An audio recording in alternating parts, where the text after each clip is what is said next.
Welcome to the Bonus XP podcast. I'm your host, Luke Morgan, and joining me, as always, are my bearded boys, Conan Howdy. and Griner. G'day. What we usually do is every fortnight, the three of us gather around the internet campfire and each bring forward a news item or topic from the gaming world that we deem worthy of discussion. But this is our last episode of the year, which means what else can we talk about other than our Game of the Year? Bonus XP's first ever Game of the Year awards ceremony. Now, our goal is to top Jeff Keighley's The Game Awards. So moving forward, we will be like the number one Game Award show. So we'll see how we go with that. It's a 4-hour show, 3 hours of ads. Yes. Let's do this. And in working with this, there was actually a trending topic recently on Twitter that sort of caught my eye and I thought would be interesting. So what we're actually going to do is go through our Game of the Year for each year of the last decade, starting in 2011 and finally finishing with our Game of the Year picks for this year. And we'll have a few other fun little categories in there. We will just jump into it. I think we'll get into our first year. But of course, as any Game Awards show is, this episode is brought to you by the newest book by C.V. Clarke, Right The at the Taste beginning. of Iron. Purchase it now on Amazon. Book of the year. Available in paperback or on Kindle. Anyway, Right. now that we've got that ad out of the way, 2011, boys. I feel like looking at this list, it was a big year for AAA games. Conan, start with you. What is your Game of the Year for 2011? All right.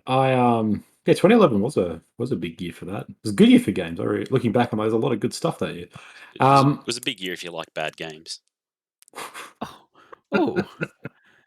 Alright, I just remember November 2011 was packed. There was like 4 big games I got within 2 weeks that I had to try and quickly finish before the next one was out. and we're still getting one of those games in 2021, which is pretty cool. Yes, exactly.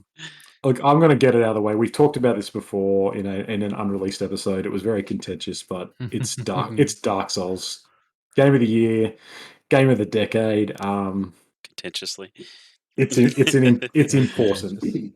In my very brief research, I was just looking over, just I think it was a Polygon list or something talking about games of or just really important games of the decade.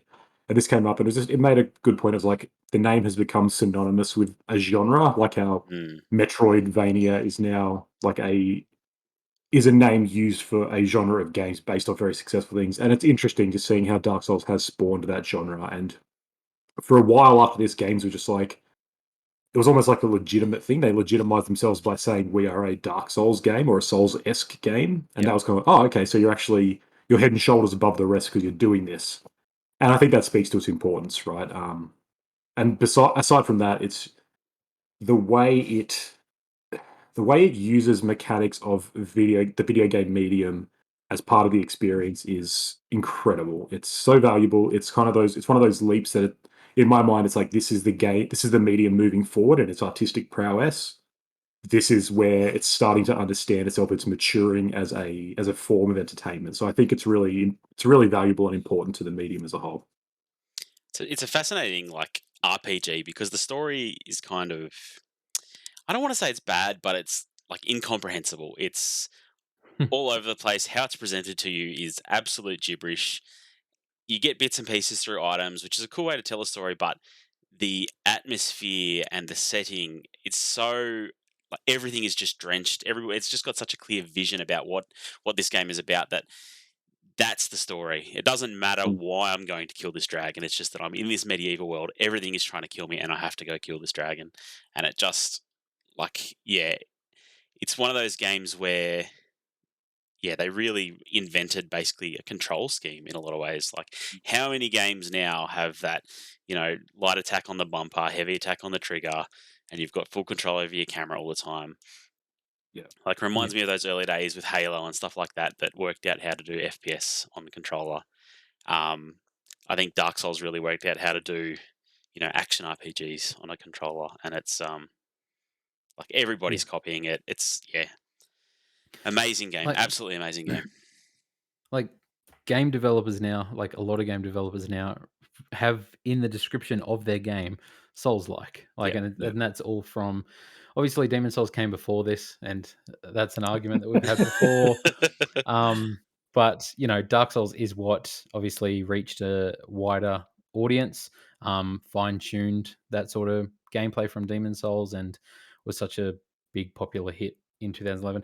I remember buying it on release date, like super expensive Australian games back then. PS3 game cost me $119.95. Dang.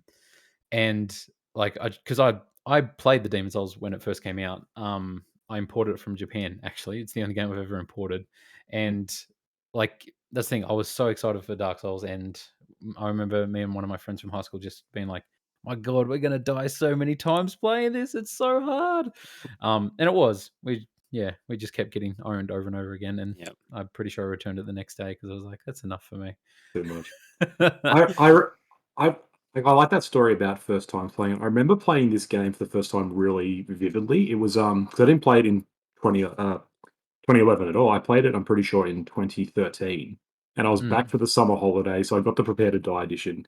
And I remember clearly messaging you, Griner, and being like, "What the hell do I do? How does this game work? It sucks."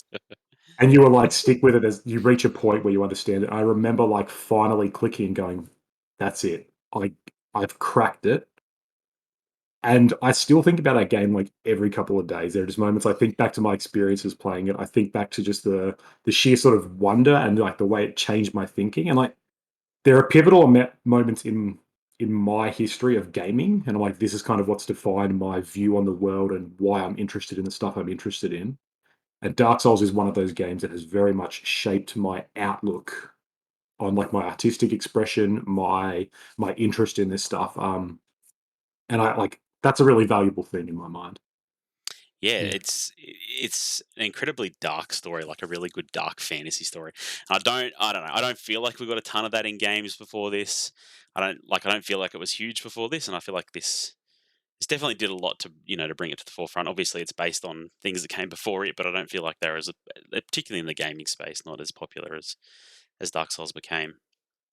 So, Grana, Mm, is this your pick for 2011 as well? yes, absolutely. Yeah.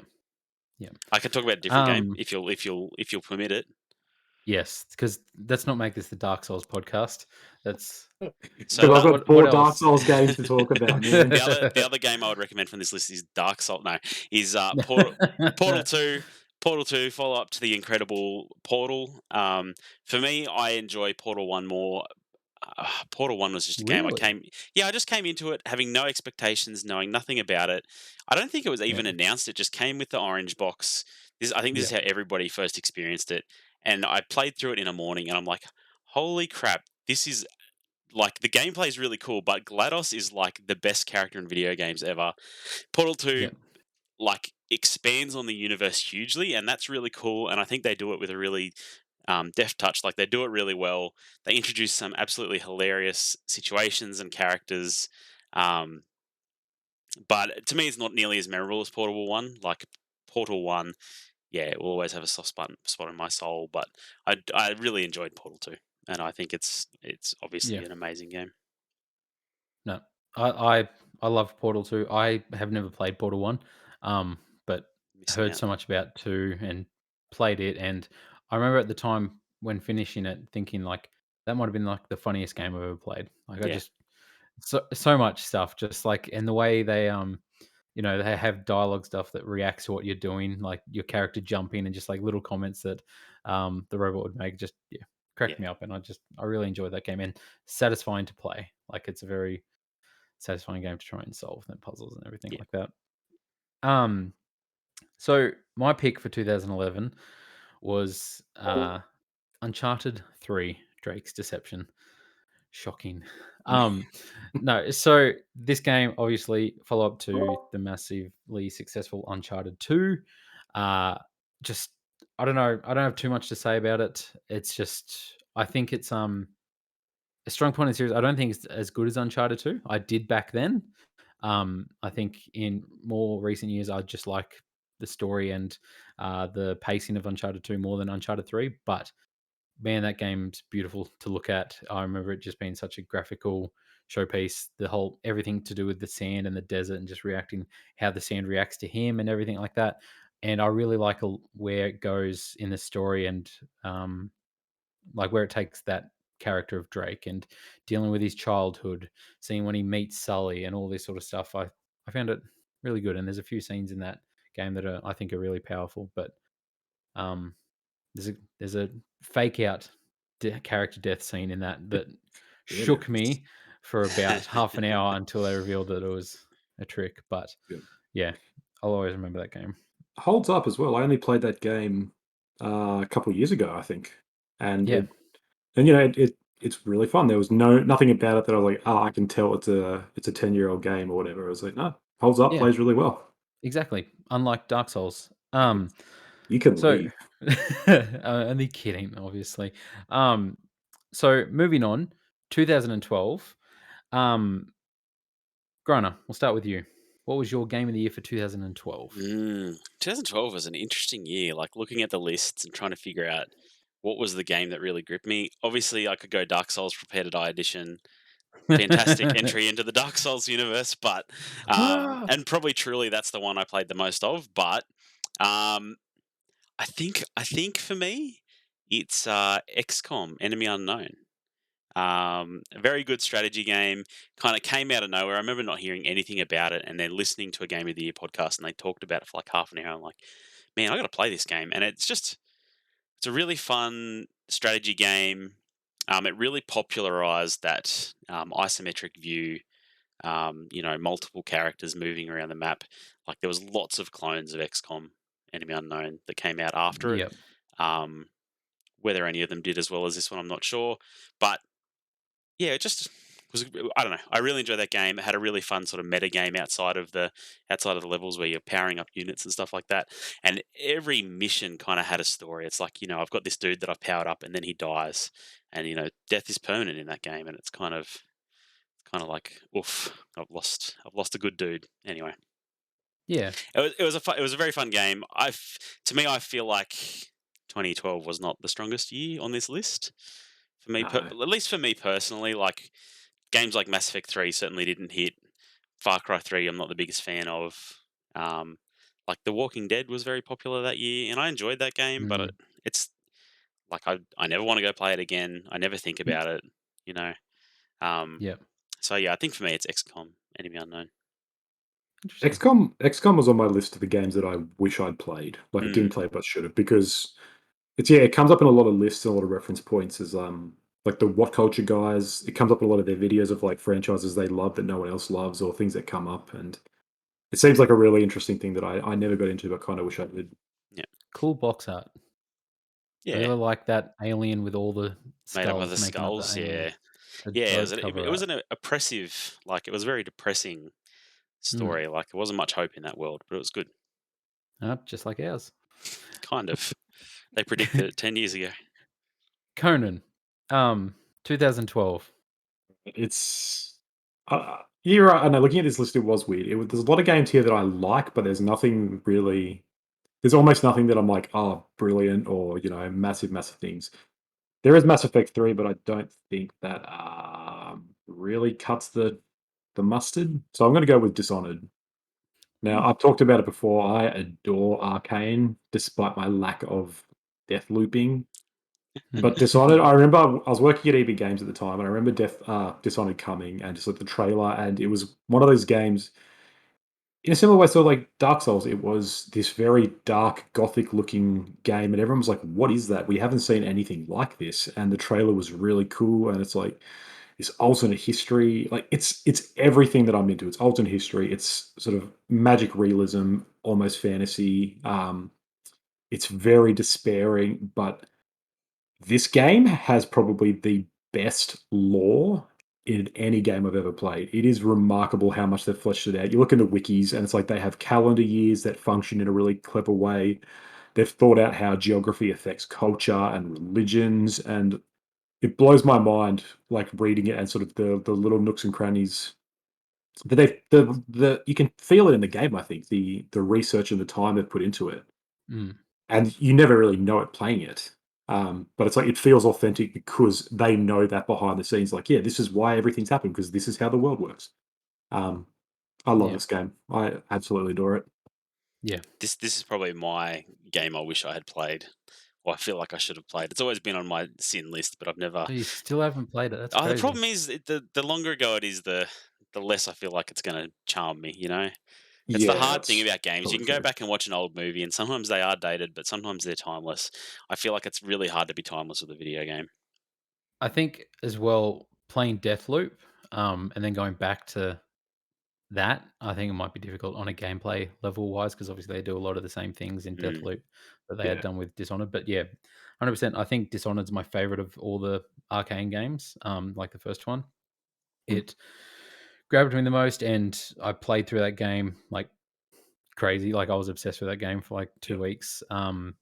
Really loved like stuff like the music in it, the So good. characters, the world. It was just so fun to play and just like see what crazy stuff you could try and pull off with the magic and Yeah. everything like that. Yeah, a lot of fun tricks you could do. Oh, sorry, I just want to real quick. I want to mention the point of it being timeless. You're right. It is kind of dated a little bit. Like the gameplay is definitely clunkier the longer you wait. But the thing I love about Arcane and what they generally do is they have an art style, and Mhm. they've done it in Prey as well, and I think they do it in Deathloop a bit, where the characters all look very withered and sick almost, and the whole world is stylized to a way that it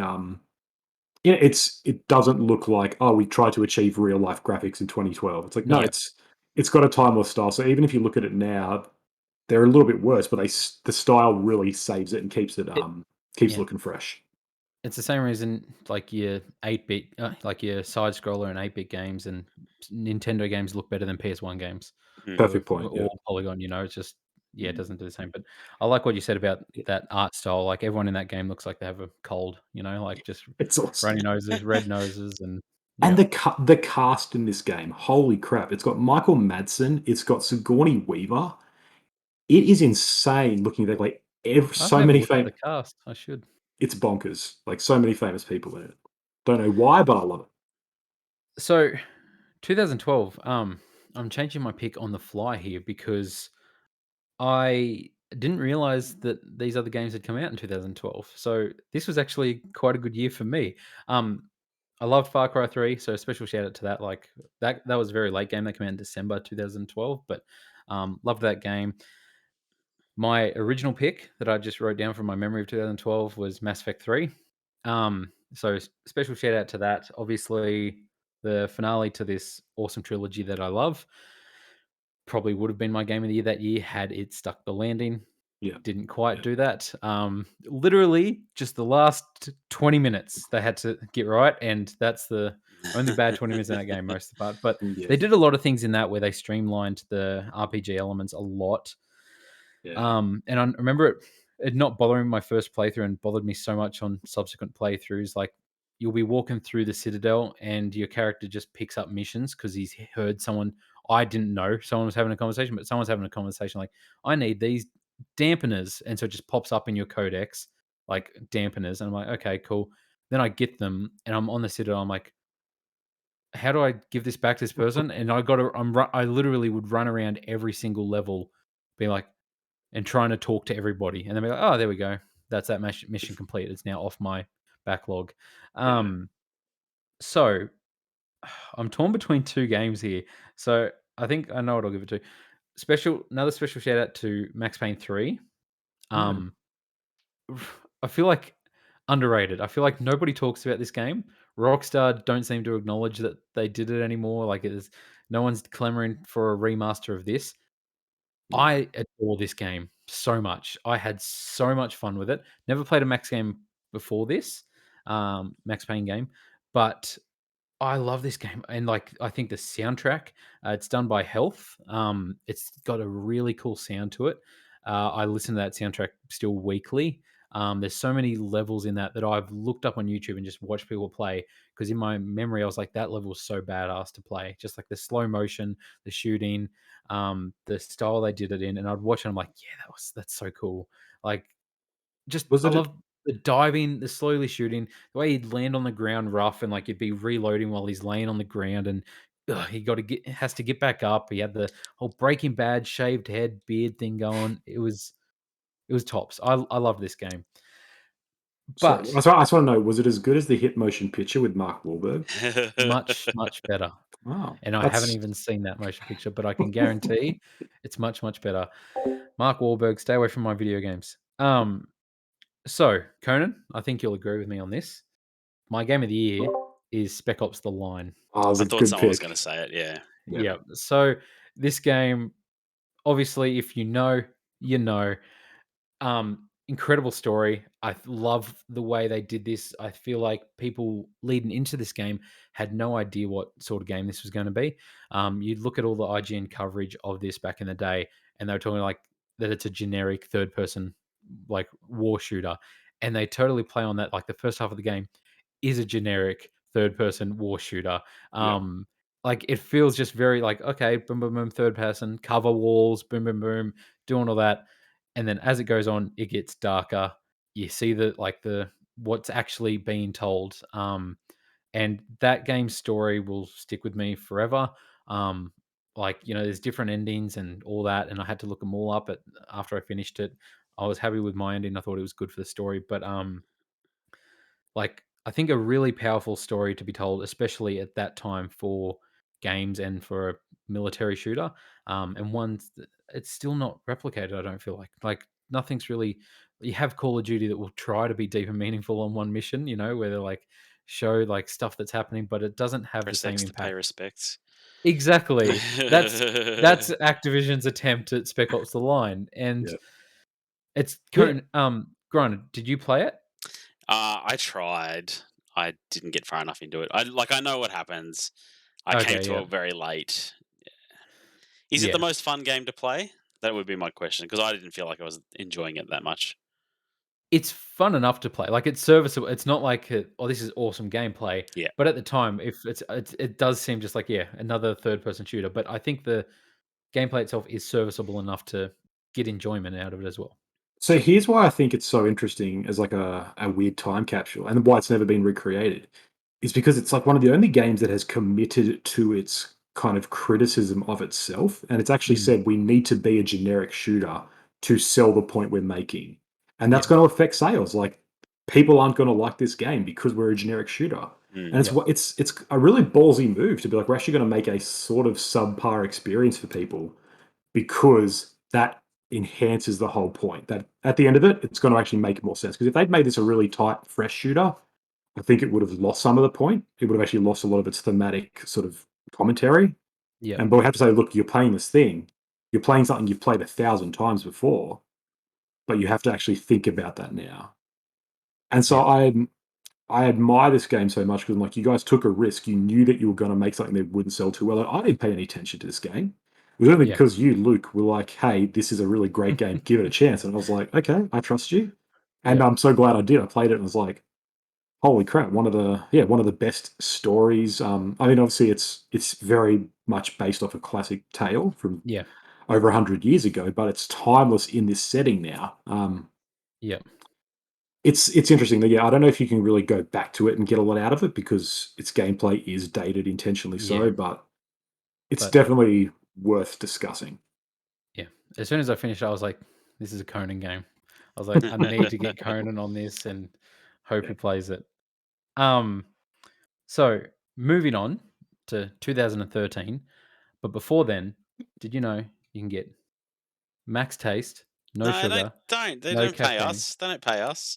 They might one day. Yeah, well, we don't give it away for Coke free. Zero, refreshing. Anyway, 2013. I'll start with this one. I feel like I have the most obvious pick for this. I'll just get it out of the way. Grand Theft The Auto last, 5. The Last of Us. This game like is arguably my favorite game of all time. Um, I could that thing. I had such high expectations for it. I get Facebook memories a lot of the time that's it's like, oh, I posted this 10 years ago on Facebook, and it's like a year before Last of Us, and I'm like, Last of Us is going to be the greatest game of all time. Guarantee it. It's going to be on the And top it of my was. list. And then yeah, like I posted a status the day after. I was like, I was right. It totally is. And yeah, like it really is. And I feel like, a lot of that was probably hype because I loved Uncharted so much and I was just excited for it. It goes into horror a lot when I wasn't a horror fan, and I was like, okay, I'm gonna have to get through this horror game by Naughty Dog, but I loved the hell out of it. I love the gameplay. I love the story. I love the characters. I think the characters are my favorite video game characters of all time.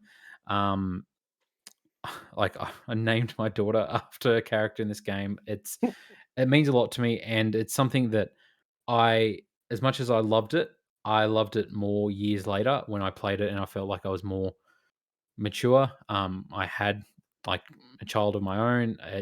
It hit different, and Yeah. I feel like it's not a game I've played that much. Like I played it, I watched Conan play it start to finish a few months later when I convinced him to play it, and then Originally. I left it for a few years, and then like the remaster came out, I played through again, and then left it for a few years and played it again before Last of Us Part Two came out. And every time I'm play that game, I'm just like, man, I love this game. Like, just the brutality of the combat, the feeling of scavenging. I don't know why it's such a satisfying thing for Joel to pull drawers out and like reach his hand in, hear the little Exciting. like shrapnel rattling. It's great. Having a pick between, do I make a shiv or do I make, this or a Molotov or a like first aid kit, like Mm. that sort of stuff, and seeing it happen in real time as he pulls his backpack off. It felt very real back then. And The yeah, animation does so much to help the yeah, look and the feel of that game. Like graphically, was very very good at the time. Not taking anything away from it, but the animation is what made it feel alive. yep, And few games will have the characters pull the drawer out and stick your hand in there and take your backpack off and rummage through it. Mm. Like just so exactly. much animation that had to be done for this game, and it just yeah, it's an And outstanding achievement, and it really set the bar for that kind of story driven yeah, narrative based game. Like Mm. lots of games since then have tried to emulate it, and very few have succeeded. Yeah. yep, And it's interesting as well. Like there's a game that I might talk about later that isn't really related to it at all, but it's very much replicating the play and the feel of it. And I think in a similar way as how Dark Souls created a whole genre, Last of Us didn't create a genre, but it's created that sort of third person action adventure game feel. The way you move, just the way it operates. I think with more than any, it's just that, like you say, that's the standard. Everyone's like, well, we'll just do this game. Will play the way Last of Us plays, Mm. yep, and yeah, I can't really add much that we haven't already talked about at length before. And yeah. But just I think the performances hold up so much in this. Like they made a documentary, and I love watching that documentary and watching these actors do this stuff. And I feel like we had good story-driven single-player games. I feel like this was one that really sort of pushed the thing for cinematic storytelling. Um, Motion capture was sort of just being introduced as more of a way to motion cap the whole game, as opposed to animating people in cutscenes. And it really helped. And just there's still scenes in that game that still get me, and I'm very excited for the show, even though it's going in a different direction in a lot of ways. I'm very excited to see that story more fleshed out in a different way, and Be to repeated see what again for no reason. it's not repeated, stop just to see hating. what avenues they go down, and I'm excited to share that with people who don't play games. There's a plane in the TV series. We didn't see a plane in this one. Plane. All right.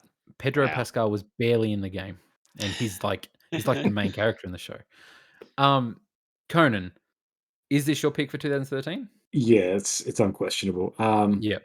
But I will talk about something just for difference. GTA 5. Yes. How good's GTA Online, guys? Man, I'm so Still so glad they're good. still supporting it. Still so good. Yeah. Can we Um, advertise that on here? No, it's buy my shark cards. No. friggin' hell. Yeah, look, Last of Us is objectively, I think, the game of the year, both in terms of just its then and the legacy it's had.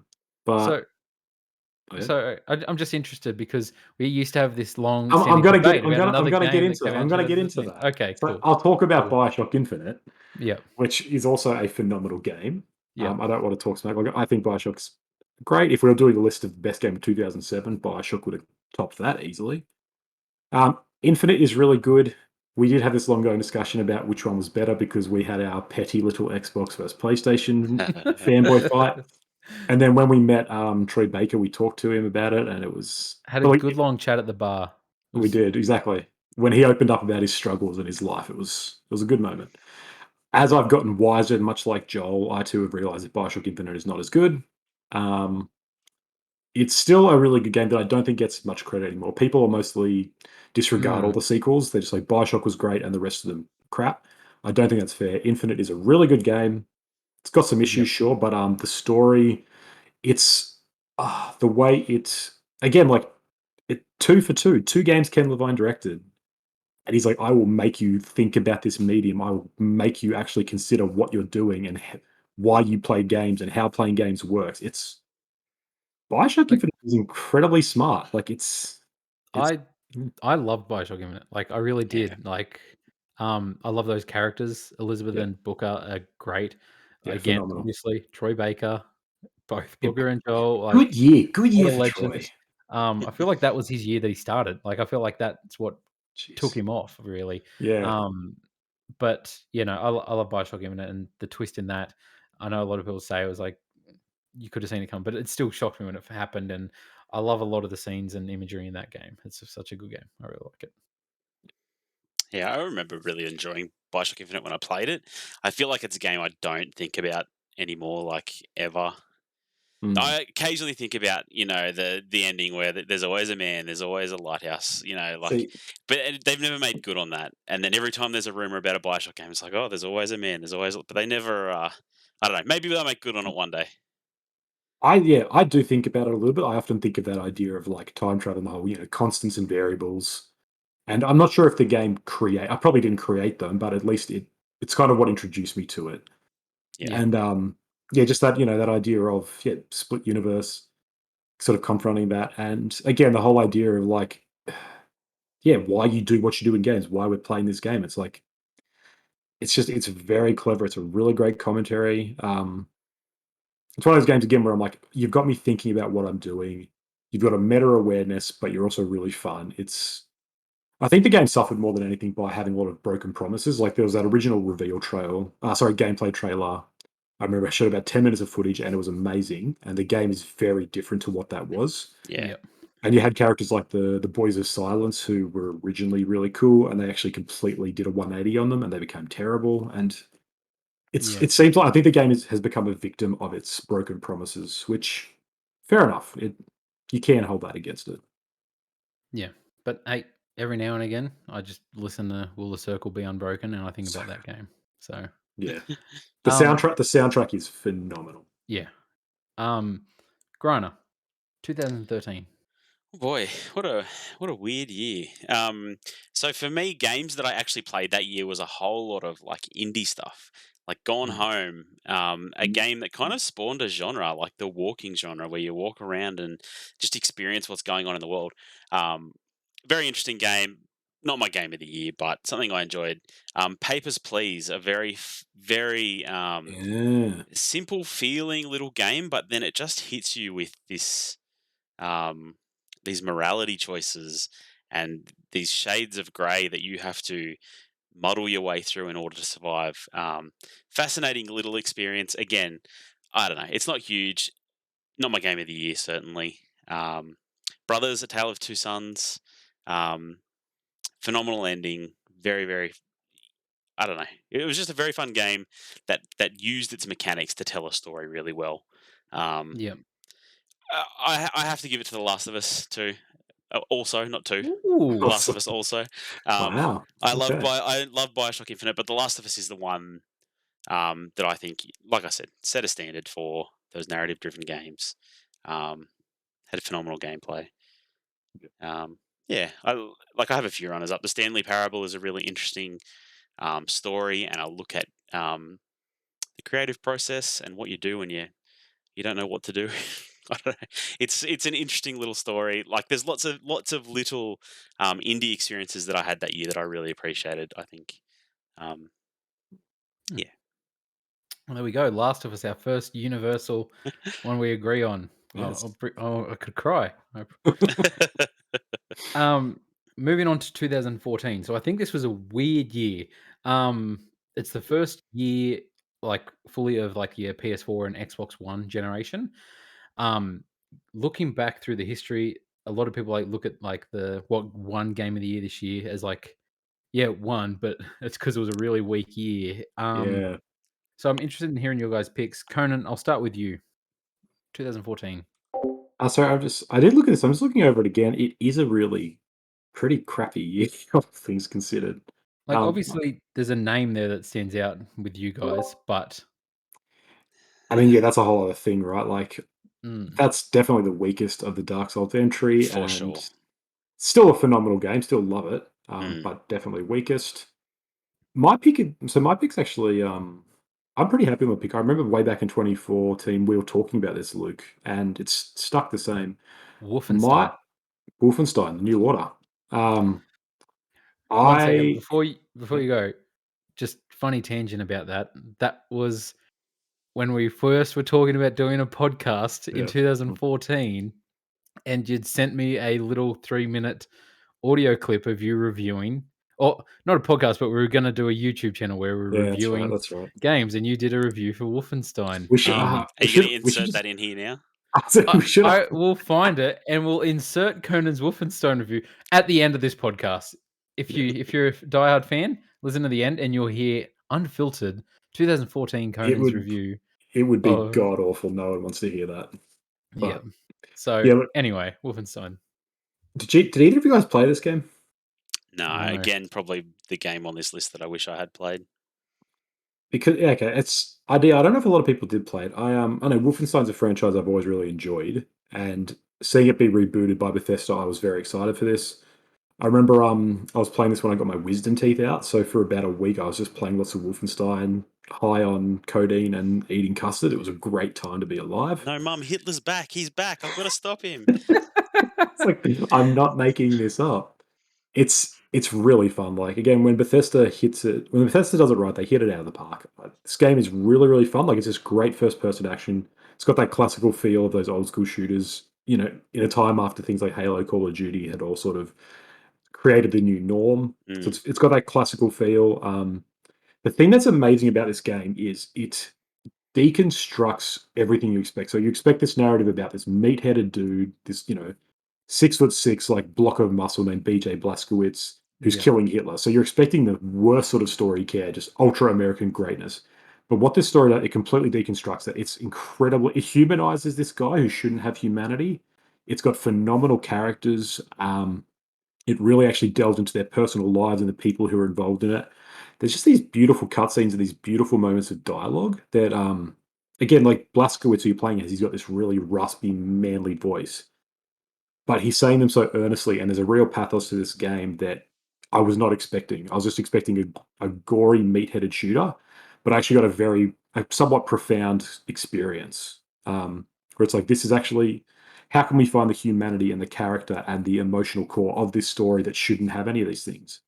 And it really pays off. Like there's choices you have to make, and they're horrifying, and the ending is really tragic. It's a really good game, Is it the strongest of the new Wolfenstein games? Like, have you easily. played the others? Yeah. Played Okay. them all, yeah. Yeah, was the Old Blood's an expansion, and it's fun, but not great. New Colossus is also really good, but not. New Colossus has a one level that is probably the best in any of them. It's hilarious, but it's as a whole package, it's not as good. Hmm. Yeah, I may have True. watched some cutscenes from that are very good. I kind of, which is Yeah, kind of like I should just go back and play the first game. Then I'll know everything that's happening. But again, it's hard to go back to old games. yeah. Yeah. Absolutely. Griner, 2014 for you. Yeah, what a weird year. Yep. I'm just gonna say probably like the weakest year of the last decade. We'll get into other years later, but I think this really stands out as a poor There's a year. few games on this list that I really liked. I just want to mention a couple that I know no one else will talk about. So Transistor, a game by Supergiant Games, makers of most recently Hades. Um, I really enjoyed that game. I remember like Supergiant is probably one of the only developers that will always be day one buy no matter what because I trust them. And I remember getting Transistor, getting home from work, and just playing it till like 4 in the morning and finishing it. and Yeah. just being like, man, that was such a good Damn. experience. But like going back to it, it's not their best game by any means. I think there's probably slightly stronger games this year, but it is a game. Oh, they just do such good work with story and with acting in their games for 2D, like super hyper realistic games or anything like that. Like they're all very stylish, and they all have just excellent voice acting and excellent music, and that game really takes advantage of that in a lot of ways. Um, yeah, the other one, Hearthstone. I really liked Hearthstone for a long time. I played a lot of Hearthstone for a long time. The problem with all those sort of card games is they're very expensive to keep up with, and as soon as you Yeah. take Yeah. a break, you're just so far behind. It's hard to get back into, and I'm not mad that I'm not back into it. I'm happy about that. But I would probably give it to Middle Earth: Shadow of Mordor. I really really enjoyed playing that game. Like I thought the running around was a lot of fun, but Yeah. the Nemesis system really elevated that game to something special. It's a system I wish more developers tried to emulate, tried to copy, tried to get around whatever trademarks are in place that are stopping them, because it's such a good experience to be running around in that world and then get called out by some guy you killed earlier on, and him having Yeah. memories of what you did to him, and Yeah. like just being Yeah. harder to beat again. It's just so much fun getting Yeah. called out by these orcs in the middle of battle, and then some other dude Like comes across you with his troop of dudes, and now you're fighting two of them, and then three of them, and it just gets out of control. It just all works really well. it's chaos. This game Yeah, is like just unbridled chaos. I love it so much. So this is my pick for 2014 Game of the Year as well. Um, the combats is so good. I it really is. find like it's brutal. Obviously I'm a Lord of the Rings diehard fan. This is its own original story and everything like that, but I find it interesting almost. But It's not the obviously worst like Lord of the Rings it's no. story I've heard.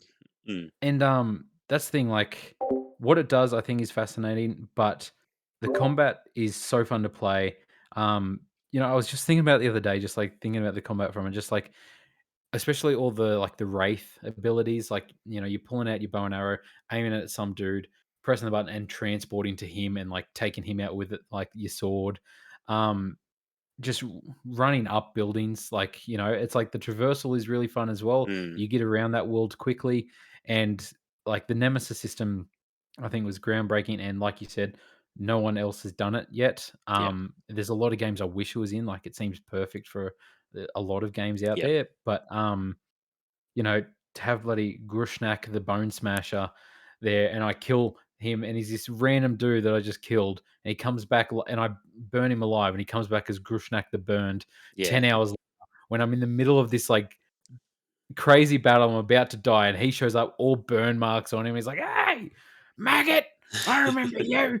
And then like it's just like you're finally getting him, and another dude shows up that you killed 20 hours ago. Like it's chaos, and like you have these orcs that like I remember Ratbag. Like I just will always remember Ratbag and these being this sniveling orc and their characters. They've got all the Cockney accents, and you have ones that are singing and like ones that are just drunks, and it's just yeah. I love that game. It's just chaos, and It's yeah, amazing how much character they managed to give those orcs. Like yeah, I never came across two that were like, oh, this is the exact same clone of the last guy I fought. Like they were always yeah, different, and they had this politics system in there where you could like send your spies in, and they would move up the ranks, and then you could get them to yep, betray the dude at the top when at the time was right. Like that game tried a yeah, lot of stuff, and it landed a lot of it. And it's and unfortunate nothing has done that sort of thing since. yeah. That's the thing. Just like Conan, you never really played it. I know you played at my No, no, house no, the gameplay and stuff, but no, no. I finished this game. So oh, really? no, I so remember showing you the we've game. we've talked about this. You've obviously blocked it out. So for Yep, some reason, repressed I it for some did reason. this game didn't click with me. Like it has all the ingredients that it should have, and everyone I've spoken to who's played it really rates it. And I finished it, so that says something to it. But I don't know, for some reason, I don't know if it just became a bit too samey for me, or if it was because I was over the whole Assassin's Creed style of you know Mm, free run exploration, go to a base, clear the base, yada yada. It just because it was very much felt like Batman cross Assassin's Creed, right? It was yeah, like those two formulas mashed together, which isn't a bad thing. I think I was just a bit exhausted with those, so I found it a kind of stale. That being said, the Nemesis system was fantastic. Like it's very much the focus of the game, and it saves. Like that's why I kept playing it because it kind of gives you a reason to play the game. It's like, well, if it didn't have that, I thought it would have thought it's a terrible game. Yeah. But what it does is the combat you're doing actually has consequence. There's a reason to do this stuff. Like say And you lose a fight because you get overwhelmed, and you're then gonna have to try to hunt this guy down later, and it's gonna be tricky, and he all that got stuff. stronger, and now he has armor and his own name, and like Exactly. All that stuff's really cool, and it blows my mind that no one's tried a similar thing at least, even if it's not the Yeah. same thing. Something similar, like, I don't get it. The trademark must be really broad to stop and people. that's the thing, like, the politics system's really fun, you know, like, they get higher up the ranks every time they kill you or anything, but, like, the fact that and it's kinda dark, like, you know, you brainwash these orcs, like, he Mm. puts his hand on their face and, like, he says some words that are just like, you know, like, "I own you now," or whatever, and, like, Yeah. controls them, and they just follow around like mindless husks, and, like, you know, if they betray you, like, you have spies in there, and they can turn on you, and it's yeah. I can't gush about this game enough. I really like it, but yeah. And Honorable mention of that year to PT, by the way. I don't want us to forget damn, that was PT before 2014. anyone moves on. I just need to mention that. Yeah, no, I still think one of the best horror games ever, even though it's just a hour thing. It's still a game that I can't play alone. It scares me. That like Lisa in that game is true horror for me. Like Yeah. that character and just the way she jitters and moves around, like just So good. creeps me out to no end. And Do you still have your console with that installed? so I did until PS5. Obviously, Oh, it's buddy. impossible to get them to transfer to PS5. It was possible before they did their first system update and it blocked it.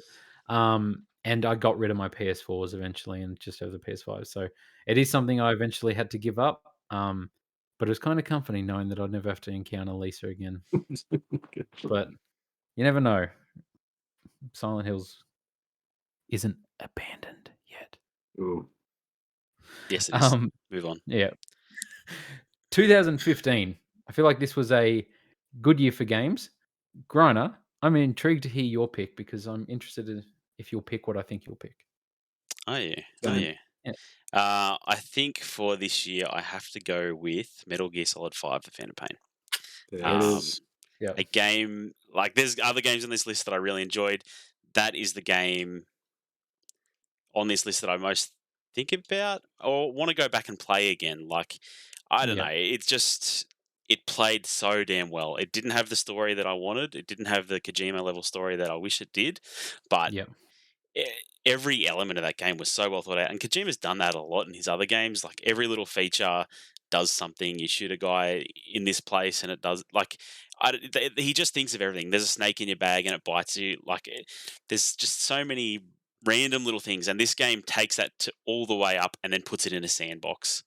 And Yep. you just get to play with all of these toys and trick these guards with inflatable versions of yourself, and get your horse to take a dump on the road so that vehicles spin The out. car skids off. There's so many things, so many things to play with in that game, and I think so many of them work so well. It's a testament to how good that sandbox is. Yeah. It is a game that feels a little unfinished in places, and like I said, the story doesn't quite hold up. But I think it still deserves my number one spot for that year. Yeah. Just getting D-Dog to assassinate people and have your little husky jump up on people with a knife in his mouth and Yeah. kill them is just. And I can't drive past a shipping container these days without thinking of footing it out. So Yeah. Yeah, just it's like the Pokemon aspect of this game. Like you're scanning just to dudes catch to guards. get their stats, and then you like kidnap them back to your base. It's Yeah. it's a wild game. It's loopy. Amazing. It's loopy, but very memorable like experience. I played that. I'm pretty sure I put 100 hours into it in the first week and a half it came out. Yeah. Never played it since, but that Same. week and a half was intense. It was great, and just picking up cassette tapes I was with gonna like say the famous cassette tracks. tapes. Like Yeah, you could hear this yeah, music playing in this guard's hut, and I was like, I want that. And yeah. then you get your helicopter to play it as it lands, and it's so good. It's so good. P quad, man. Yeah. That's your entrance theme and exit theme. And I'm just standing there in the middle of a battlefield and just hearing like Aha's take on me, like playing Yeah. as the helicopter comes over the mountains and like, here's my ride, here Yeah. it is. Mm. Conan, 2015 for you. I know what you're going to pick, so that's good. That means I can talk about Bloodborne. Ooh, good choice. Holy crap. Now, we've talked about this before, but I'm going to mention it again. This is the best Souls-like game, despite the fact that Ooh, I voted Dark Souls as Game of the Decade, and I stand by makes that. no It sense. does make sense. It's all about legacy and context. Anyway, Bloodborne, masterpiece. Probably the main reason I bought a PS4. Yep. I was also going to get The Last of Us HD, but I was like, I need to play Bloodborne, and so I got those two. And holy crap, like Yep. these guys. I can't remember his name, the creative director. Miyazaki, isn't it? Yeah, it's something Oh, Miyazaki. is it Miyazaki? I'm pretty sure because I'm always like it's kind of like the guy from Ghibli. Ghibli, yeah. Is it Hidetaka Miyazaki? Yep. You got it. Yeah. You got it in one. So he is just a freaking visionary. He's a pioneer. He should have his face in like in lights and stars. The way he just keeps hitting it out of the park, and because what this game does is it takes this thing that he's been working on for a while and it distills it, and it changes enough that it becomes almost an entirely different game, but it's tapped into the essence of the gameplay, still the difficulty, and all the stuff we were talking about before, the obtuseness of the narratives, the obscurity, the weird sense of telling a story, sort of works so much better works perfectly in a gothic horror setting. Yep. It just feels the world feels so much more interestingly oppressive. You add in this like eldritch Lovecraftian element, and it's just Yep. I'm there. I'm like, yes, this suits. I've got my blunderbuss, I've got my tailcoat, and I'm fighting gods. Like, it's my favorite Friday night. You would have played the DLC, surely? Yeah. Yeah. Platinumed it, like DLC and game platinumed it. Yeah. It's kind of crazy to think it's still regulated to PS4 only. Like that's the only console we played on. Bryna, Yeah. have you played it? No, I haven't. It's Oh, probably that's the crazy most to me. wanted game to play on this list. But I mean, there's always rumors about it coming to PC. I can only hope it will happen eventually, Well, or that's when the I thing. get a paid 2015, PS5 in 2053 when they're available.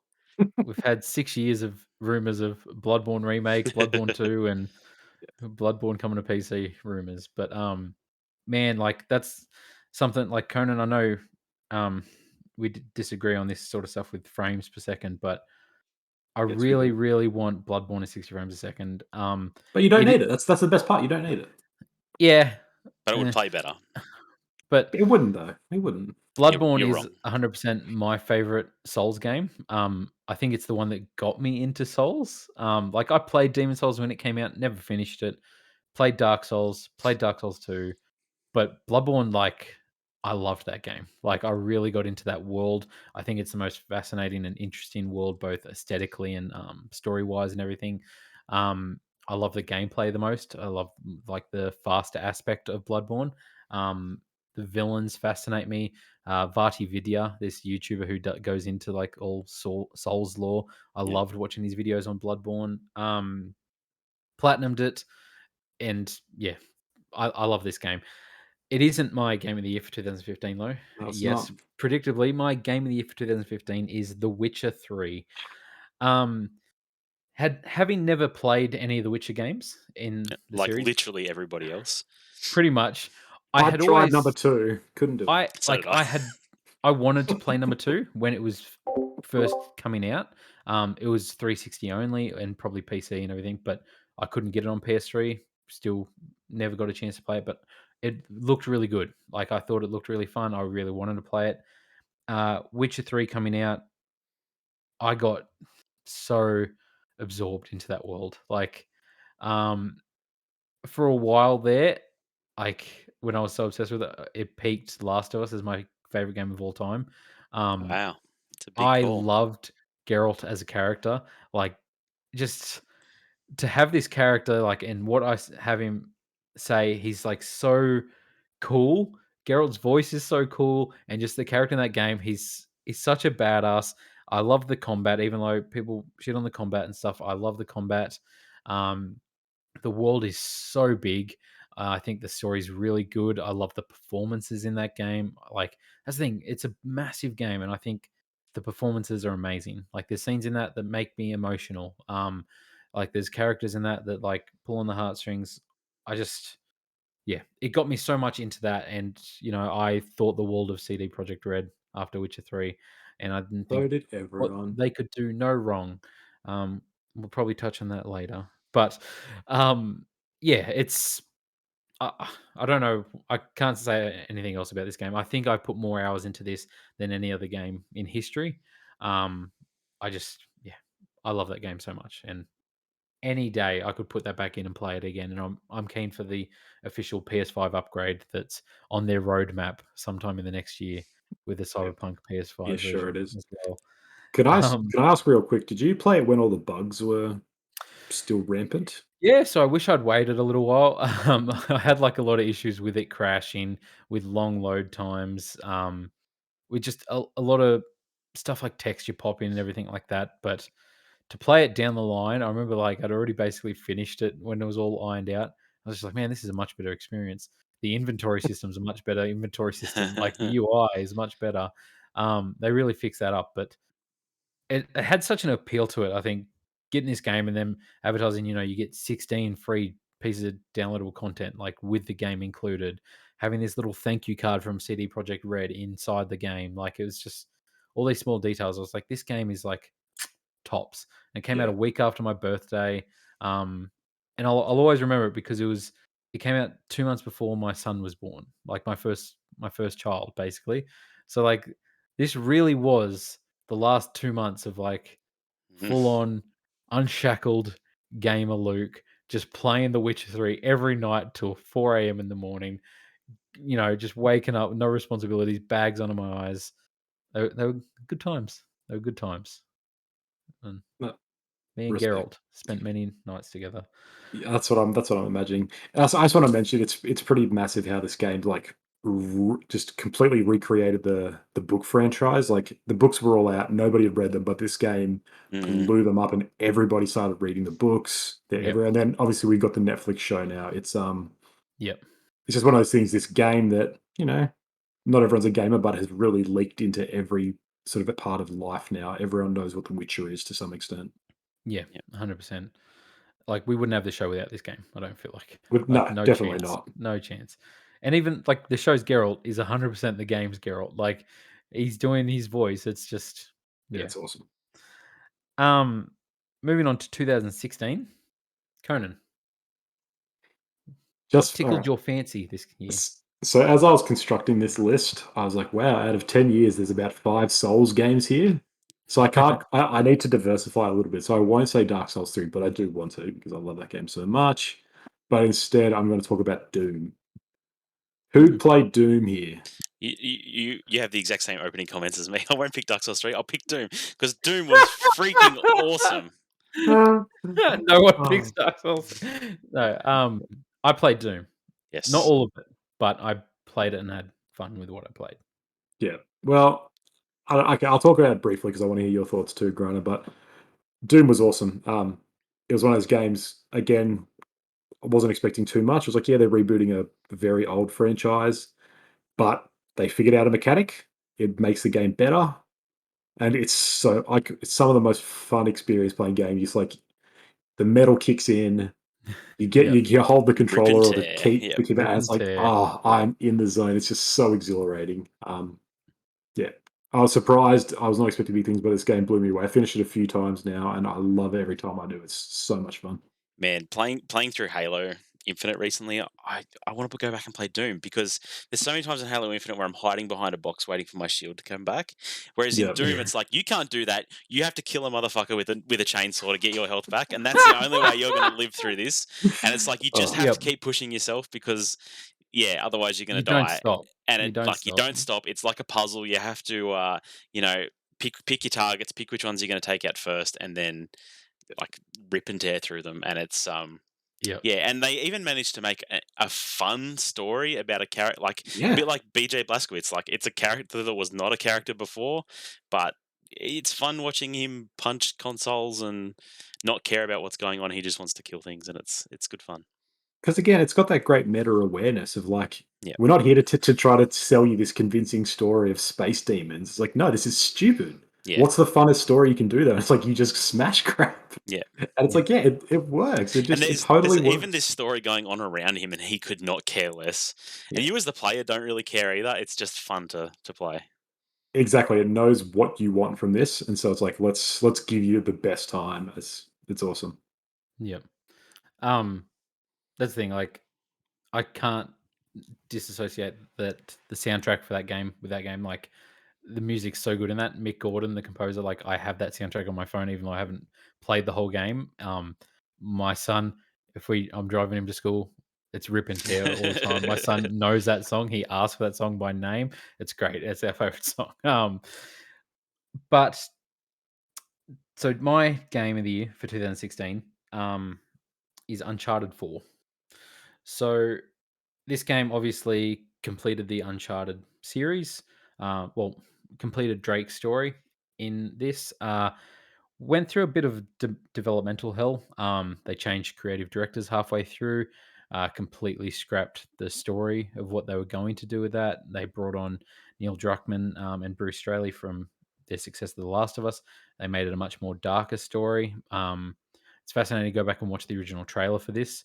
You know, it's a completely different theme and tone for what the game is, with characters that aren't in it. And yeah, but this game, it hit me like I love these characters so much. Drake's one of my favorite characters of all time. Nolan North's performance is amazing as him, and this one's a very much more mature story for the Uncharted series. Obviously, Neil Druckmann and all that are known for their emotional storytelling, and they take that in this direction of this older treasure hunter who can't just settle down with his wife, who have a good life. They've got their own business. He misses the days gallivanting around the world. It's like what they try to do in Mummy 3, but they really pull it off a lot better, of missing this adventure. But there's a lot of scenes in that, spoilers, but he lies to Elena, and when she finds out, there's like this scene of them confronting each other about it, and it's heartbreaking because I love these characters and I care about their relationship, and yeah, the way that wraps up, I think, is really great. Conan, obviously, um, you played it and you agree with me that it's. Do you think it's the strongest in the series? But you only Yeah. played through, didn't you? Yeah. So I watched playthroughs of 1 and 2, played 3 and 4. Yeah. Um, yeah, and out of the 2 that I fully experienced, this was definitely the best one, yeah. Like I Yeah. said, it's just full of great payoff. It's really good direction. I like what they do with it. Introducing his brother is cool. Yeah. And yeah, there's a lot of I don't know, there's a lot of characters, a lot of humanity in these people. Like everything they do, Yeah. you really feel Drake's kind of in this spot. Um, no, Yeah. I didn't have the full connection, so No. it didn't hit me as hard as it did you, but I can imagine if I did, Yeah. it would have been powerful. It would have been one of my best experiences Like ever. 2016, that's a 9-year journey I had with these characters, and Yeah. it was emotional. And I think Rafe's a badass villain. I really Yeah. like Rafe as the villain, That is and really the final fight scene is really cool. Um, Griner, I know you discussed with Doom, but would you like to talk about your other pick for 2016 then? Yeah, Overwatch. No, Dark Souls 3. Dark Souls 3 is a very good game. It felt like a return to form, like a return to what made the Dark Souls games great. A lot of callbacks to the original Dark Souls, but I think it all worked really well. They continued to just give you the weirdest freaking enemies and bosses to kill. Um, the the addition, like in terms of gameplay of the weapon arts on certain weapons and stuff like that, made like a lot more variety in the combat. Um, yeah, it's a very very good game. I don't know. I really like Dark Souls 3. I do Like, too. I still think number one yeah, is the best in the series by quite a long margin, I think. But Dark Souls 3 is very, very good. yeah. it's the only Dark Souls game I finished outside of Bloodborne, obviously. But I finished Dark Souls 3, and I love the final boss. I love the aesthetics of it, and there's a lot of boss battles in that game that I think are really really cool. Yeah. Um, yeah, Overwatch was that year as well. That won Yeah. a lot of people's game of the years, but It was a good game. Firewatch was also that year. it was Lots too. of watch games. Yeah. Speaking of Apple Watch Series 7, Oh, It's check your stop. blood oxygen levels. You're not 2000 Keely. Oh, damn it. 2017. I feel like I know what Grina's going to pick. So, Conan, I'll go to you first. Hey, can I go last? Okay. I just want Oh, to. Yeah, I'm going to come in from left field. okay, cool. Grina, 2017. I guess I'll say it because I'm worried that Conan's not going to say it. But Legend of Zelda Breath of the Wild, an absolutely phenomenal game. It's the reason I bought a Switch day one, played the hell out of it, did everything I could, and then I did that again this year. Somehow I managed to fit that in my life. I had to fit it in my life because it's just worth experiencing this game again. But this few games have made me want to explore a world like Legend of Zelda Breath of the Wild. I hate coming back to Halo again, but playing Halo at the moment, so it's on my mind, and it's open world. And there's so many times where I'm like, I wish I could just mark what I'm looking at, just like you do in Breath of Yeah. the Wild. I wish the map was as good as Breath of the Wild. I wish I could do this like Breath of the Wild. But it's just such a fun world to explore. There's lots of systems there that people have criticism of, but I enjoy them all. I think the weapon durability system works in the favor of giving you variety because I never felt like I was just using the same weapon over and over again. Um, I mean, could it be better? Sure, I would love more variety in enemies, but I feel like what we get in terms of boss fights and stuff like that is just all really good. I don't know. We've talked about this game a lot this year, but Yeah. Breath of the Wild, phenomenal game. Yeah. No, so I'm going to surprise everyone. So mine's actually a copy of Grindr's pick. So 2017, picture that same game but with much better graphics, 4K graphics, ray tracing, and picture a really good story with great characters and great voice acting, with probably a more interesting world. And you've got my pick for 2017 Game of the Year, Horizon Zero Dawn. We've had this conversation 1,000 times. So I many swear. times. Which on the internet, I think this game is usually referred to as BBOTW, Better Breath of the Wild, but maybe that's just in my circles. I'm not sure. Horizon Zero Dawn, I won't go too much into it, but I love this game. I love Aloy as a character. I think she's a really great character. I didn't expect the story to hit on points it does, and like I still remember the ending of that game. Like I remember the ending of that game vividly.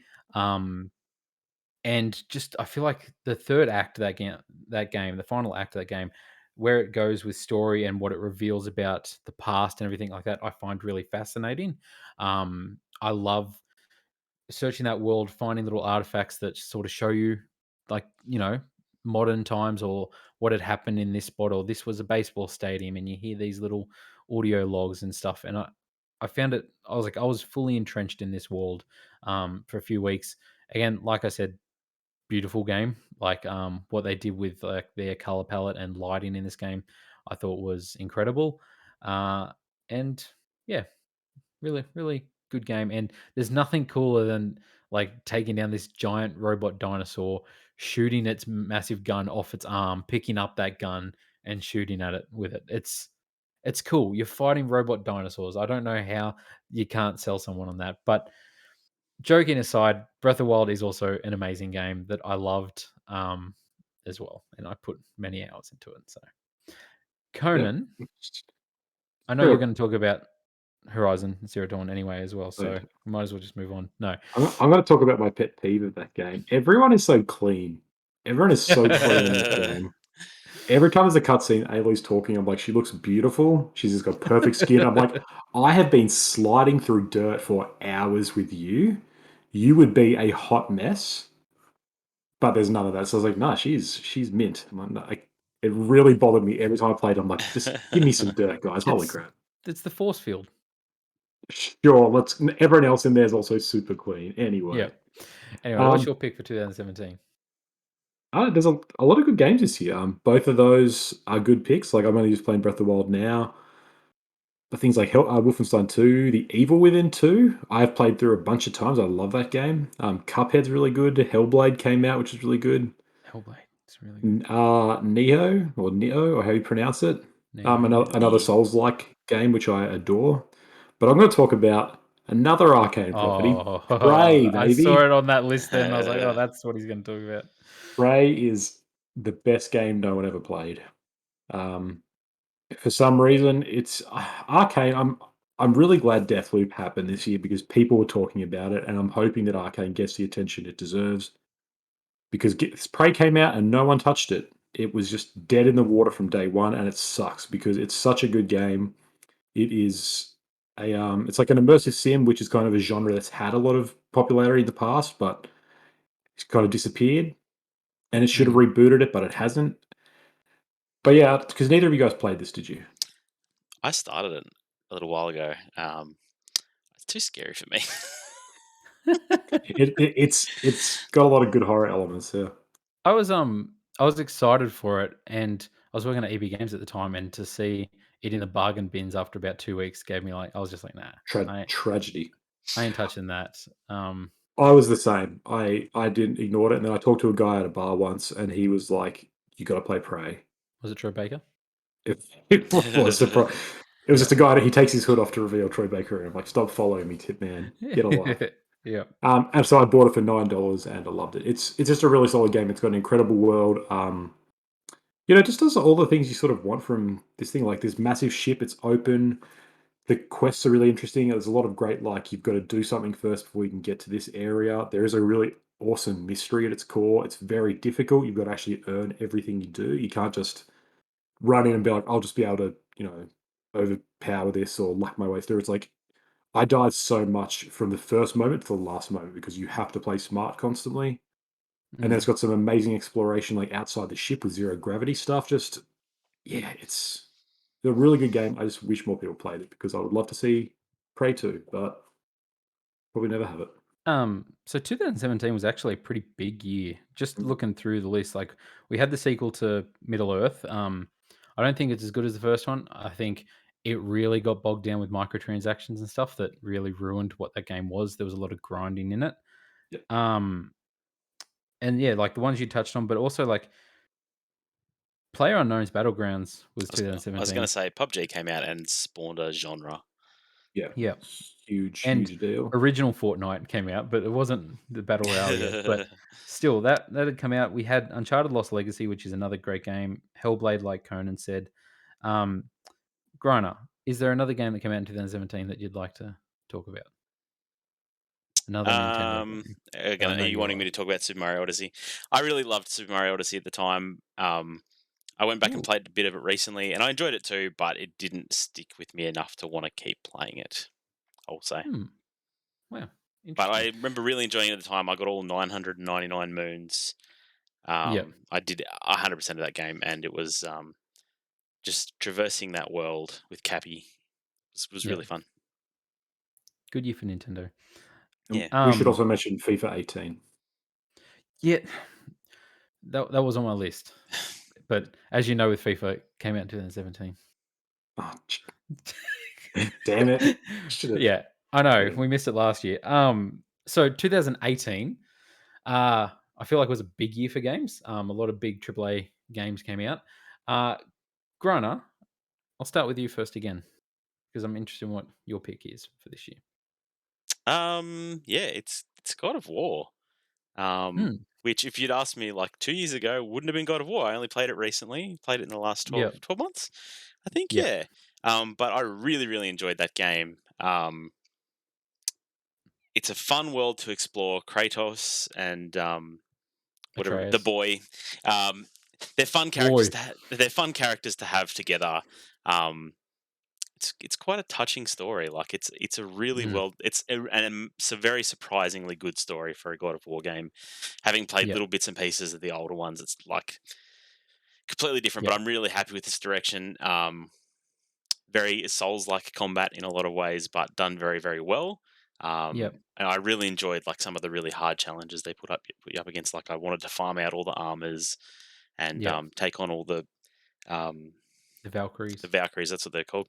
Yep. Yeah, so I did all of that stuff and really really enjoyed all that gameplay. Yeah, Yeah. very very very good game. I'm really looking forward to the second one, and I'll probably have to get a PS5, I guess. Yep. Um, That's the thing, like, I love in that game, you constantly get new abilities and stuff like that, and then have to go back to areas and see stuff that you couldn't reach before or couldn't access I before, and normally hate that in games, but I didn't yeah. hate it in this one. I quite enjoyed it, and because I feel like they did do it in a smart way where you end up back in a lot of those places anyway. Yeah, Um, you're not just running around to see what was behind that door, you're no, always going back to that place. Sh Shout out to Mimir. I love yeah, just he's hearing so Mimir good. talk on the boat and telling stories. Yeah. I could listen to him do that all day. There's actually an audiobook of him reading out the story of God of War, Oh, and really? it's fantastic. Yeah. I remember seeing that. It's great. He's a very good character. I even quite enjoyed like the two dwarves. They were a lot of Yep, fun to have around. Like yep. there's some good characters in that game. Yeah, which like I said is very surprising for a God of War game. And yeah, just touching on it again, performances are great across the board. Like I know, The Witch of the Woods has a really powerful performance. Yeah, Uh, the Boulder I think he plays it really well. I like that actor. yeah. And yeah, Kratos is great as well in that. Uh, Conan, 2018. What was your pick for this year? Yeah, never. God of War is my ultimate should have played. I own a copy. Could play. You could Could play have it played it now. any You have it. moment, at literally any moment I could, but I just won't to prove a point. Um, so it's going to go to Red Dead Redemption at 2. Mhm. Um, this was probably the first game in a few years that I took a day off work to play through. Yep. Not since maybe even like Fallout 4 was I sort of this keen, or Dark Souls maybe, for this keen for a game. So yeah, took the day off, bought it, spent half the day installing and downloading updates, which is really disappointing. Big game. But yeah, big game. But wow, what a game! The best Western novel ever written. The Wow. I know That's it's coming from a man who's That's written a Western. strong It's words, especially given our sponsor is Taste yeah. of Iron by C.V. Clarke, another great Western story. I'm not a narcissist. I know my place in it. Yeah, It's just yeah, like the first Red Dead Redemption is a great game, yep, and in a lot of ways, I was skeptical of what they could do. The original trailer for this dropped, and I remember everyone was like, "Arthur Morgan seems like a crappy character," yep. and so everyone's Oh, like, "We need more John boy, Marsden." did they And then know. yeah, the game came out and was like, "Wow, no, you guys have rug pulled me well." Arthur is a phenomenal character. He Yep, is again, it's just this humanity of these characters. It really just it's this amazing insight into the American West in its dying days and what's going on there and the people who are there. And you spend 50 hours with these people and you are like you're just like watching this great tragedy and it's like it's I think we talked about it in one of the episodes. It's like the only game I can remember that's actually made me tear up because yep, they earn every moment of it. There are so many small touches and details that make it authentic and it's like yep, I just remember riding around, but I just want to be in this world because this is quite literally the American West. I want to live here for a while, and yep. so good. Um, so that's the thing. So my pick for 2018 Game of the Year is kind of controversial in my Detroit, circles. is it Detroit? Um, no, so Gross. obviously being a PlayStation guy, um, the expected answer for me is God of War. However, I can't not give it to Red Dead Redemption 2. Like, I just can't. Yes, It's a man. eternal battle I had. 2018 is really one of the only, and I wrote it down here. Red Dead Redemption 2, and I had to put in brackets God of War close second because I love God of War. But Red Dead Redemption 2, just for me, like, it hit right. Like, I love that game so much. Arthur Morgan, man, like, yeah, Amazing. I'll watch God of War tribute videos every now and again, but man, I watch Arthur Morgan tribute videos every damn day before I go to bed. And to get out of bed in the morning, it's like there's so many powerful scenes in that game that I tear up thinking about him at a train station with the nun. Yeah, Just like it's ah it hits so much hard. good. And Arthur Morgan as a character is fantastic. His I've forgotten the actor's name now, but Yeah, his performance as Arthur Morgan is amazing, and like I'll never forget that voice, and just like certain stuff he says and what he says to John, and just like it's such a powerful ending. Obviously, if you play as a good guy, most of my family members and people I've talked to had the wolf showing up, not an elk, and they're nasty people with bad Crispy. morality. But yeah, I love that game, and it's a game every now and again I put on. I've got the HUD turned off, all the HUDs off, and I ride around, and just enjoy that landscape and like see the storm rolling in, and it's like it's great. It gives me like gives me my nature fix that I need every now and again. And then someone will ride by on a horse, and I'll taunt him, and he calls me a name, and then I shoot him. I just can't help it. And there goes Just my like in real morality. life. Yeah. It's So a yeah, so it's there you it's go. interesting what you say there about playing as a good guy and a bad guy, because it's one of the few games that I found really like it gives you the option, but it's very much is like I can't figure out why you would play as a bad guy. The story it's telling is very clearly saying it's leading you on a path, and it's Yeah. I just never found myself even wanting to be evil. I'm like, no, I feel like I need to play good, not out of any sort of restriction, but out of this is the story that I'm being sold on in a good way. Like I'm Yeah. witnessing these character moments, and it would be silly of me to not play that, and it just doesn't make sense for the character. So if every time you do evil in that game, it's like this isn't the Arthur that I've seen every moment. No. And so it's just a good example of like, no, it is telling you a story. You can do what you want, but it's earning what it's doing, and it actually makes you play a certain way. I think, which is cool. Um, Griner, did you play Red Dead Redemption 2 or play much of it? No, I haven't. At all? Oh wow. No, no. True. I had Any I interest, heard or did you play the first one? yeah, I really enjoyed Red Dead Redemption 1. I heard things about 2 that turned me off it a bit. Mm. From some Was it reviewers. Gameplay is the From lackluster. some horse testicles yes. growing? Yeah, and Yes, shrinking. I Yeah, need them bigger.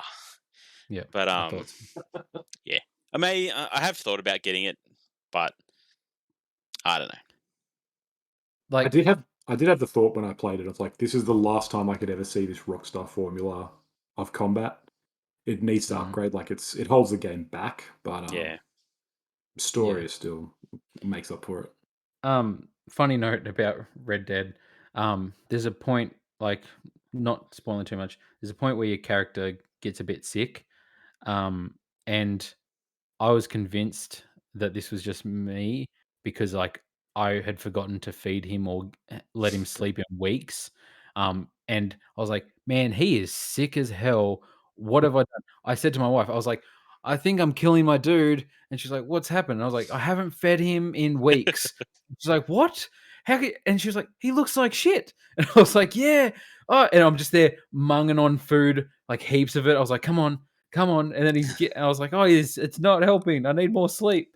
Um, yeah, a lot of that stuff you got to manage. I was not good at and didn't keep track of. So I was like, man, he looks really skinny all of a sudden. But um, yeah, it's such an immersive world that you can just get involved in, and the crazy stuff that you just get involved with. That's just random NPC like stuff that's happening, and it's like the way Yeah. it's dynamic and reacts to what you're doing, and like you stumble upon a camp and you decide to talk to them and this, and Yeah. so much cool stuff that happened in that game. 2019, I feel like kind of another weaker year. Oh, I feel like this is a strong year. It's just the games that people like. People don't like good games. That's the problem. Well, Griner, with that claim, we'll start with you again. What was your game of the year for Oh, it's 2019? a hard pick for me. Um, I want to shout out The Outer Worlds for being one of the most amazing experiences I've ever played in a game. Um, yeah, Really? I never Wait, finished wait. The Outer Outer Worlds or Wilds? Outer Outer Wilds. Wilds? Sorry, Outer I was Wilds. like, I Fuck, was like, I man, I was did not know you felt that strongly get about out Outer of here with the Outer Worlds. neither. Worlds. It was okay for a little bit, but no, the Outer Wilds. Sorry, I did that. I do that every time I think about this game, but um, very, very, very good game. I never finished it because it gave me this real sense of like there's just this vast open space, and I felt a lot of dread flying around in that world, and there's some horror elements too. But what it does, I really wanted to keep doing. So I don't know. Maybe one day I'll get the courage to go back to it. Um, I don't know what to give it to. Disco Elysium was a Good really, pick. really was a pretty good game. I don't know. I think about that game a bit because it just does so many weird things. Like it's an RPG where you like your faculties, your senses work with you or against you. You have conversations with your limbic system and stuff like this. Like it's so strange. So Um, good. it's the weirdest game. I played it before any of the voice acting stuff, so there's a lot of reading. But they flesh out this whole world with a whole political system that's been going back for centuries. Um, they tried to convince me to become a communist, but I just wouldn't do it. Um, Good man. and then the ending is so super strange. I wish I knew somebody who had finished it because I want to talk about that game, but um, yeah, nobody I know has finished it because that ending is something Have you not finished else. it, Conan? No, my plan this Christmas break. I've got a week, and my plan is to finish it. Okay. I've got no other game console, so I have to play PC stuff. I'm keen to now that they've got all the voice acting done as well. Because yeah, it is a lot of reading. Holy crap! Yeah, it's not like easy reading either. You're No. reading it reminded me of reading Dune actually. There's lots of political systems and factions and stuff that you don't really have any understanding of, and you can keep asking more questions and learning more and more and more. Anyway, it's a lot, but it's a very fascinating, interesting experience. I think I'll give it to that. Yeah, Yeah. let's go with that. What else were you Because considering? I think Conan's going to give it to Sekiro. Um, Sekiro. that No, would Of be you course give. he is. I'm not actually because oh I was supposed okay. to talk about something else. But Sekiro is very very good. A very very tight Souls-like experience, but very different from the Souls games as well. Um, like the fact that they give you a grappling hook and a jump button is kind of amazing, and that it actually all works. It doesn't feel clunky like jumping in Souls does. Your character feels agile and you move around a lot. Um, it was hard, like it was extremely hard, but in a different way to Dark Souls. Like you couldn't just back and block. Like you had to press your attack. You had to press your advantage when you had it. You had to parry. Um, yeah, a game that felt like a Souls game but played completely different, and I think that's a real testament to how good From Software is. Hmm. Conan, that's not your pick for 2019? I mean, it probably is and should be. But I'm going to talk about something else, just for the sake, because again, I don't want to be talking about Souls games all the time. Okay. But real quick, again, Hidetaka Miyazaki, holy crap. Yeah, 3 times, man. 3 times he recreates his own stuff and just nails it. Yeah. I finished Sekiro like 3 times in a row because you can speed run it once you go through the second time. There's a lot of stuff you can miss. And mm. so I just finished it back to back to back, which I never do with games. So really good. Now I want to talk about Metro Exodus. Did you guys play any of Mm. the Metro games? I played the other two. I never played Metro Exodus. Yeah. I played a bit of Metro Last Light. Yep. Is that the second one? Second one, yeah. Yeah, I played a bit of that back in the day and was really keen on playing Metro Exodus. I just never got around to it. I have it on Yeah. Game Pass now, and I'm keen to try it out. It looks like great graphically and everything. It's I just beautiful. haven't got a chance to play it yet. Yeah, so the Metro games are kind of funny. They've got obviously an enduring popularity because they keep making them, but they're kind of the games that I don't know anyone who really plays. Mm, And we talked a bit about it with things like Stalker. There's kind of like the Russian sensibilities in it. All of them feel kind of clunky. It's partially intentional, I think, but it's also partially just the fact that it's probably like 3 dudes making these games. And I admire that. But Exodus very much feels the most polished. You can tell they're passionate. They've been working on this franchise for a long time. Um, and it does an amazing thing. The first 2 games are very linear. This is an open world game, so it's controlled open worlds, like it's in stages, but you'll go to a level and there's a huge world to explore there, and you do everything, and then you move to another part of the map because it's all along a train line. And it's a really cool way to do open world. I think it's granted similar to you. I'm playing Halo Infinite at the moment, and it's kind of like that sense of there is just a huge world you can explore, and that can be a bit daunting or pointless at times. Whereas I like there being just like here is a limited area you've got to do everything on, and then you can move on, and it feels I don't know, it's nicer in my mind. But it's really good. Like the gameplay is so fun. It works so well because you've got like a desert level, then you've got this swamp level, then you've got these little short moments in between that are really scary and really intense. It feels kind of like what you expect from an apocalyptic shooter. It's like the guns are assembled and you've got to put them together and you've got to clean them. And if you fall into water, they get muddy and will not be as reliable.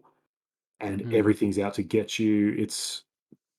I don't know, they're really good games. The stories are really interesting. The characters I really like. Yep. Yeah, I don't know. It's just I love apocalyptic stuff, and this feels like one of the best of how it could look, how it could play out. It feels very lived in, Yeah. and yeah, I loved it.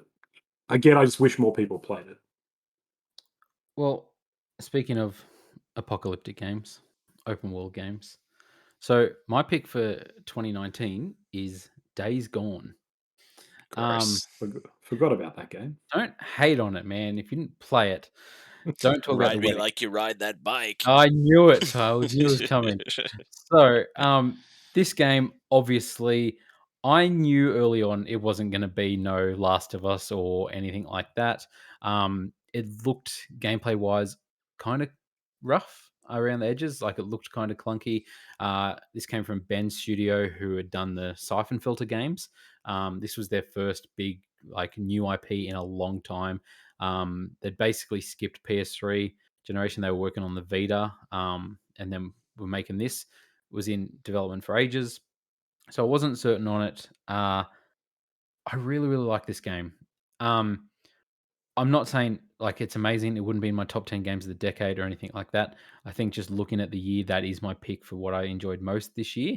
I do think personally it was a weak year for stuff I played. Um, it goes too long.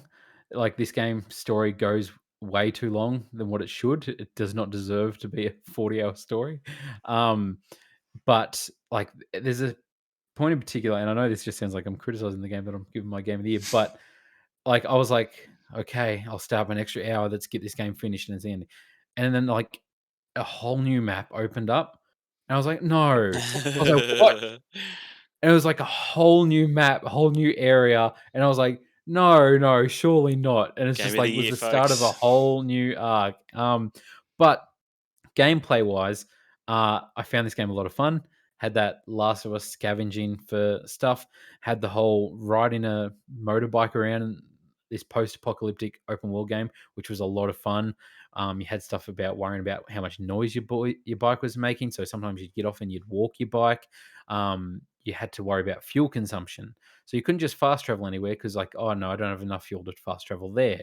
But if you wanted to not fast travel, it added a lot to that game of being like, okay, I'm pulling up at this sawmill.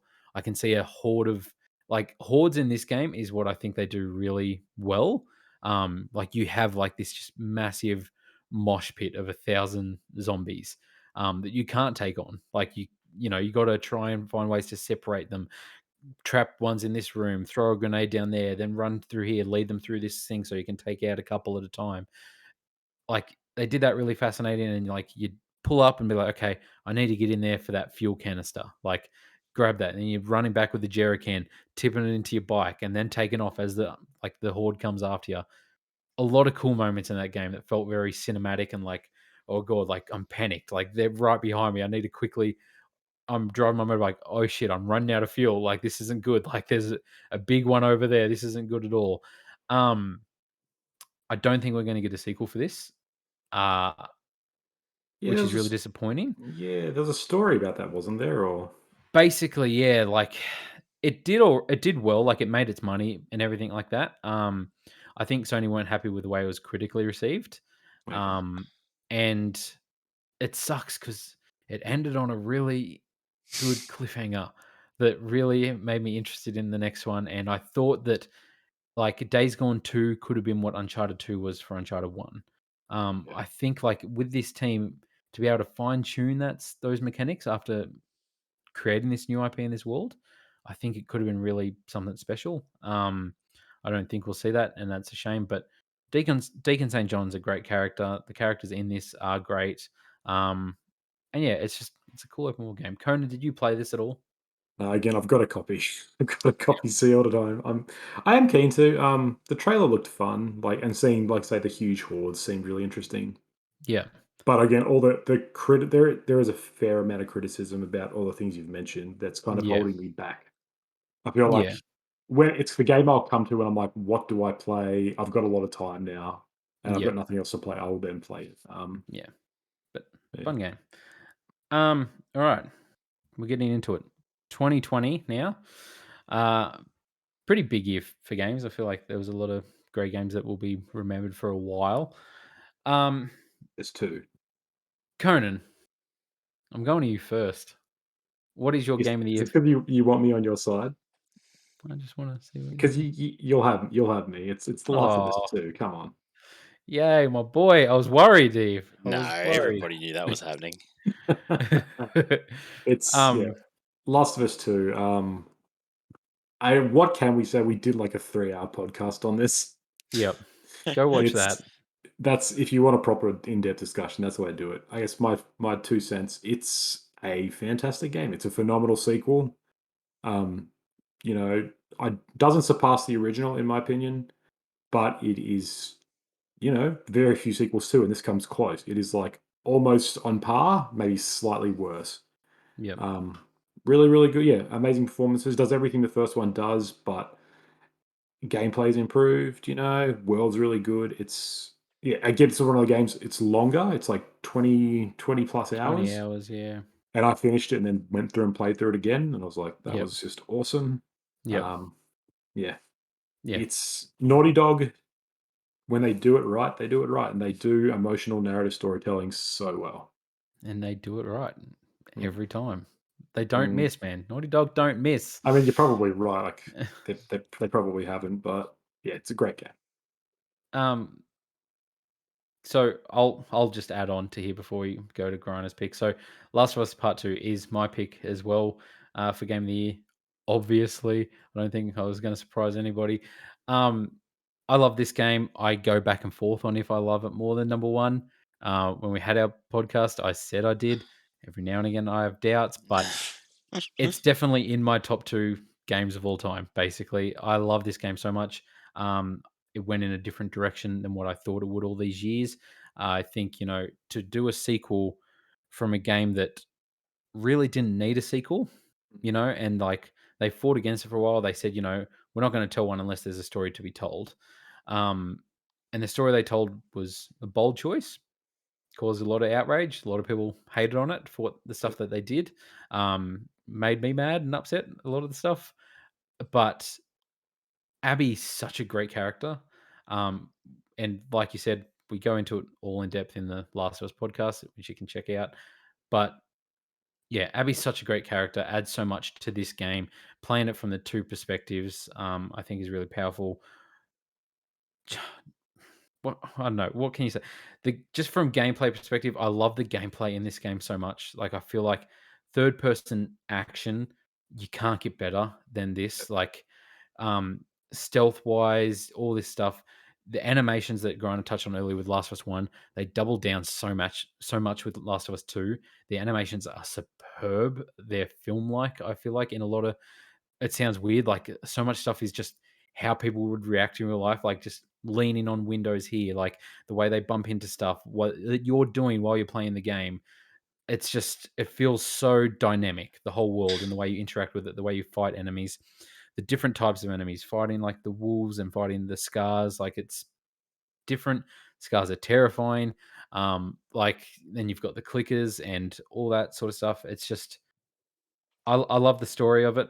It goes in places like I cried a lot more in Last of Us 2 than I did in Last of Us 1. The porch scene, that's all I'll say. Like Profound. all for the smaller role he plays in this, I feel like plays a large role in it and has such an awesome performance in what he does there. Laura Bailey as Abby, Ashley Johnson as Ellie, obviously, and yeah, just the birthday mission. Like I love Yeah, it so much. it's very poignant. Griner, what about you? What was A, your 2020? a game we haven't talked about enough on this podcast because Luke won't allow it for some reason is Hades. Hades, what like I've played Last of Us 2, very, very good game, excellent. I really enjoyed it. But Hades, I feel like was something special. Hades was the culmination of everything Supergiant does well in one game. I feel like their first game, Bastion, had really, really good gameplay, had some really interesting hooks, but it didn't have that. Didn't have the characters. Like there wasn't as much character there. Their game before this, Pyre, I felt like didn't have great gameplay, but had all these interesting characters that had all these cool interpersonal relationships. And then you get Hades, my favorite game to play of last year, like a roguelike where every run is completely different. You get a different weapon, like you can choose which weapon you use, but often you want to cycle through them to get the bonuses, and then you meet different gods along the way. You get a different set of a different combination of powers of boons, and it just results in a completely different playthrough to the one before. And then they managed to marry that gameplay element into the story and give you a reason to keep looping through this game over and over again. And every loop, you're talking to characters, and it starts off and you think, man, this is some weird revenge adventure to get back at my dad. And then it becomes bigger, and other gods become involved, and it's like, oh man, this might be like an all-out war. And then it ends up being this small, like personal story about this broken family, and there's some moments in that game that are incredibly touching. There's some extremely good character moments between characters that you meet along the way. Like often you'll choose between two rooms, and you know there might be a really good power up over here, but this room's going to give me another element to the story. So I'm going this way. I'm going to talk to this character. She also gives me a boon, which I like as well. But I want to see what's. I want to talk to these characters. I want to see what's going on with them. I want to increase my relationship with them so that I can get them into the next phase. And it just manages to marry the gameplay and the story really well, and tell a really touching personal story out of what shouldn't be that, right? Like you're the son of Hades trying to escape hell. Like Yeah. it should be a much grander story, but they managed to tell something that's really small and touching. And yeah, there's so many good moments in this game. I loved it. Yeah. As a writer, like just playing what I have played of Hades, and just the amount of dialogue they've done, the different situations Yep. they've prepared for and addressed, it is something else. Like, I'm always in awe as I'm playing, because I'm like, yes, you know what I did. You respond perfectly. You keep track of everything. There's great dialogue moments for anything that happens. Like, the script for this game would have been nightmarishly huge, Yes, and like but interconnected and complex. yeah, Yeah. like just a nightmare to track. But they did it, and yeah, like it's the game's all about characters, and it's amazing. Like, I love every time you come back to it, I go and talk to Achilles, and he's just like this really nice, comforting, like uncle type character. I'm like, that's awesome. Yep. You pat Cerberus, you talk to Nyx, and she's really kind of like, she really wants to be maternal, but she's a bit held back. You talk to Meg, the sister, Megara. Yeah. Yep. and she, like, you can tell there's some like sort of like sexual friction or Yeah. tension there. I'm like, it's just really And fun. you also It's like kicked her ass last round, so she's Yeah, mad about that. Like, yeah, yeah. And then, yeah, and it's like, if you then verse one of the other sisters and you talk to Meg, she'll comment on that specifically. I'm like, yep, man, you guys. And yeah, to top it off, the gameplay is just super fun. It's really exhilarating. It's very difficult, but you do earn it. Everything feels earned and yeah, well. I never felt ripped off in this game, or like frustrated at a run. I was like, yeah, I did something wrong, or yep. I didn't prepare properly. And so I'm always incentivized to go back. Um, I'm just starting with Hades, but I am keen to play more. Like, I'm enjoying what I'm playing. I am keen to get back into it more and see what all this fuss is about, since everyone wants to compare it to the Almighty. But no, no, it's very good from what I've played, and there's a charm to that game that I really Yeah. like, and Yeah. I'm keen to And play more of it. yeah, I think I've talked about it before, but things like the art style is so good. Like, Yeah. it's so cool looking. Soundtrack's really great. Yeah, everything is firing on all cylinders in this game. There's a really good no clip documentary on it, and they like just the things they think about in that game. And like I'm sure every development studio does, but there's something that feels very handcrafted about Supergiant's games. Like it feels like a small team who knows what they want to do, and they work really well together. Like Greg Mm. Casvan is the writer, and like you can they interview him a lot, and you can see he's really good at thinking about how all these dialogues and stories and stuff have to interconnect, and how like he thinks about all the edge cases of, well, you might have talked to this character first and then you're talking to this one, or vice versa. Like Yeah, you can see he's got it all under control, and I just think, yeah, I think it's phenomenal what they managed to do. yeah. That's what Um, I aspire for. It's yeah. Before we move on to this year, is there any honorable mentions from 2020 that you guys want to talk about? We talked about the main two. I'll just quickly get mine out of the way. Um, Two games that I loved last year, but obviously weren't going to topple Last of Us Part Two for me personally is Ghost of Tsushima. I really loved that game. I really loved the characters. I think it doesn't overstay its welcome. I know Conan found it boring, but Strongly disagree. I was really Strongly fascinated in that world, and legitimately, like, I finished that story, did everything I could, did all the missions, got all the armor, platinumed it, and hit 40 hours. Like, that's perfect for an open world game. So, like, it's not too long, it's not grindy, ridiculously fast loading times. I don't know how they accomplished it, and it's something that everyone seems to talk about. And man, Conan, wait till you see it on PS5.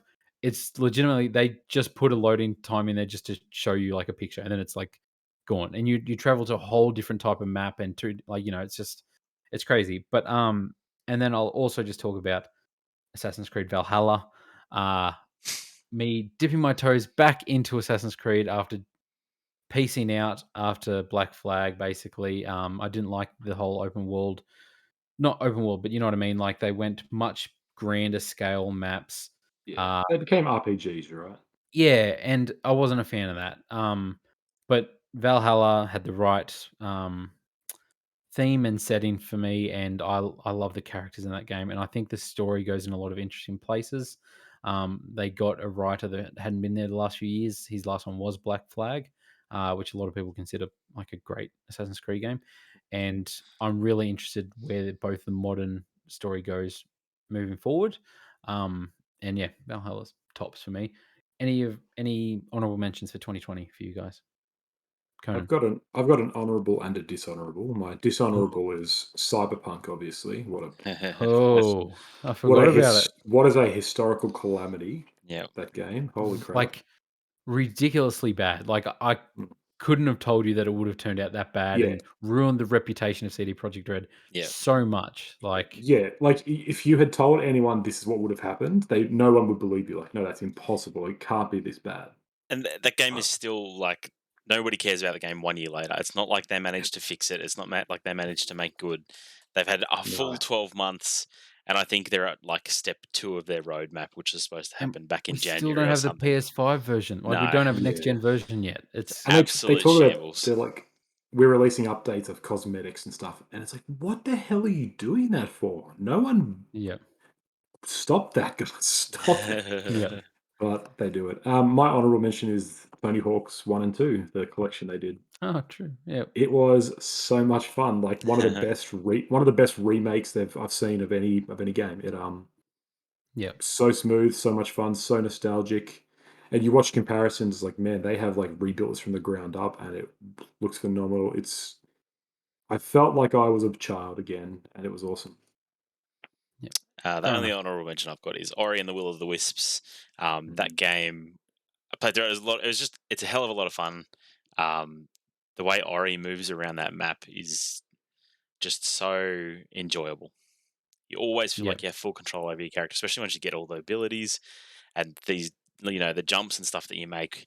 Are very, very satisfying. I'm looking forward to what they continue to do with that series. I'm hoping they're going to continue making them. Yeah. yeah. So moving on, we're finally here. Game of the year, 2021. Big year for games? Not really. Weird year again. Weird year again. Yeah. Obviously, COVID. I think this is the first year that COVID's really hit, like impacted to see like this sort of stuff where a lot of stuff's pushed till 2022.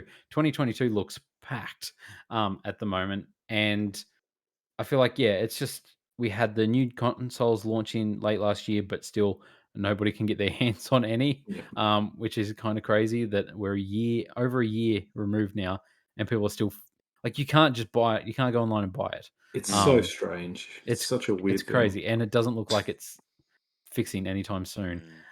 mm. Um, so game of the year for this year, Conan. You probably haven't played much for I was like, 2021 for the listeners. out of the 2 or 3 games I've played, I can pick Yes. one. So we'll start with you. it's Halo Infinite, man. Yeah. What a joy this game has turned out to be. Hmm. I'm not far in the campaign. I'm making progress. I've started clearing out the maps and stuff, but I'm not too far in it. But we played a bunch of the multiplayer online, Yep. and I think we all had a pretty good time with it. Unless I, I I had a great time Yeah, yeah. it's with you guys. the multiplayer is very, very good. Yep. Yep.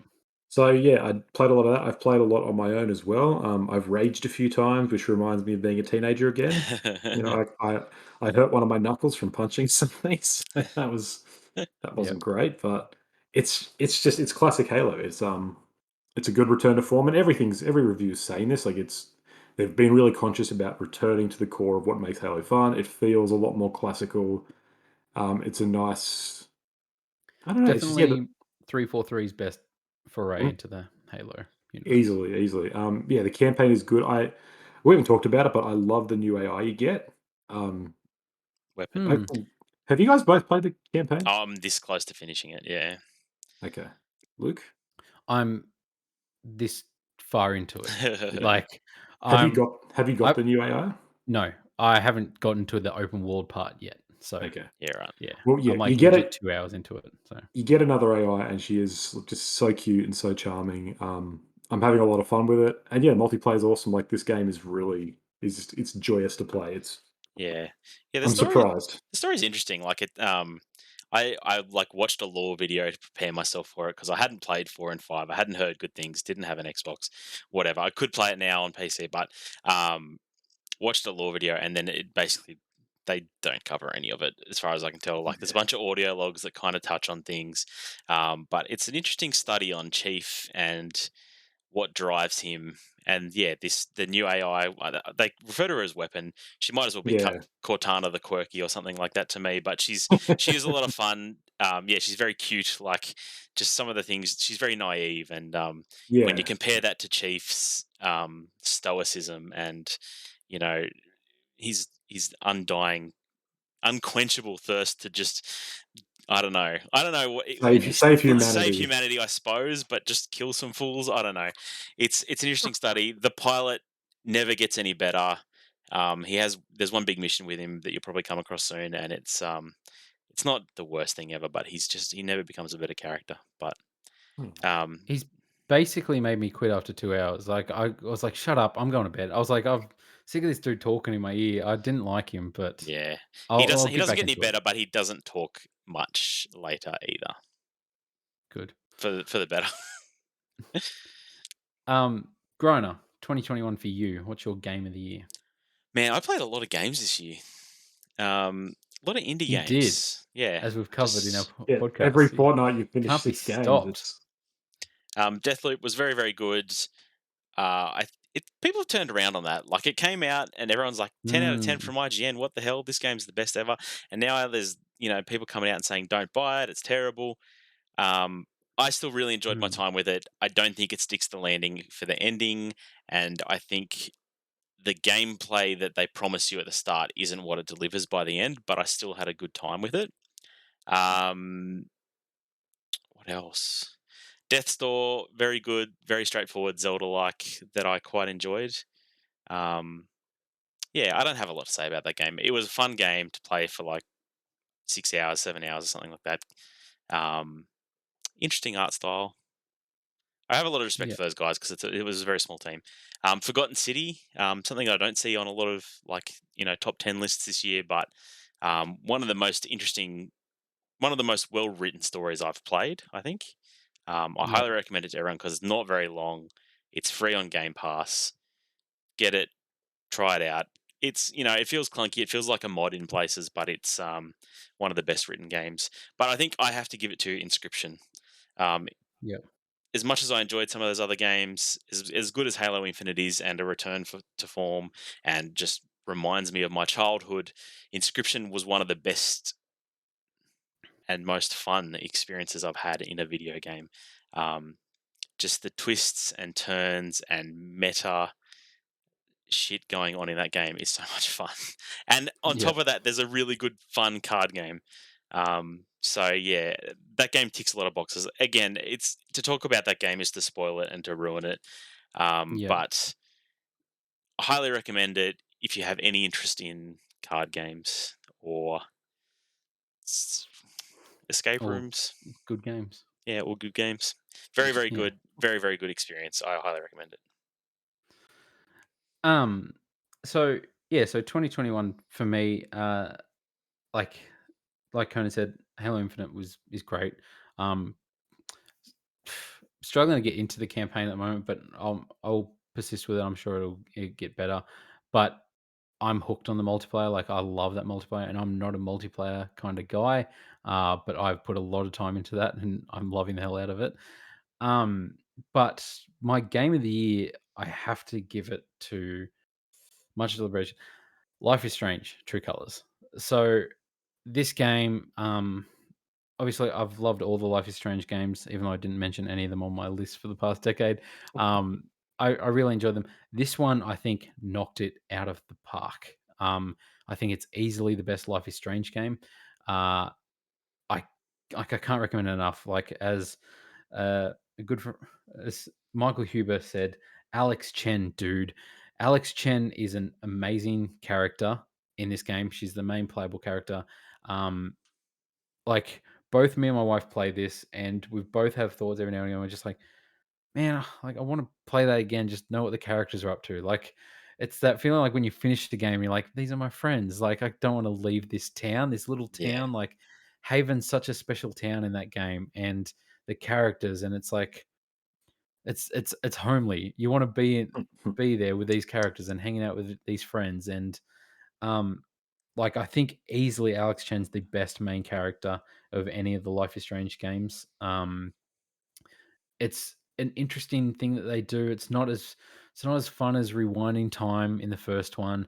It's not as fun as superpowers in the second one or anything. Like it's the power of empathy. Like she can read people's thoughts and see their auras and how they're feeling, and kind of, you know, you use that to then try and talk to that person, or you can manipulate that or and do all this sort of stuff. But it's got a lot of fun stuff. You know, you can go on her phone, and it's like they have their own social media app, and it's very funny. Like so many of the comments are it's just like, yeah, that's Facebook these days. That's like always those three comments there, and like, you know, um, it's it's fun, and you get text messages from people. There's she writes in a journal. The interactive environment with what you can do.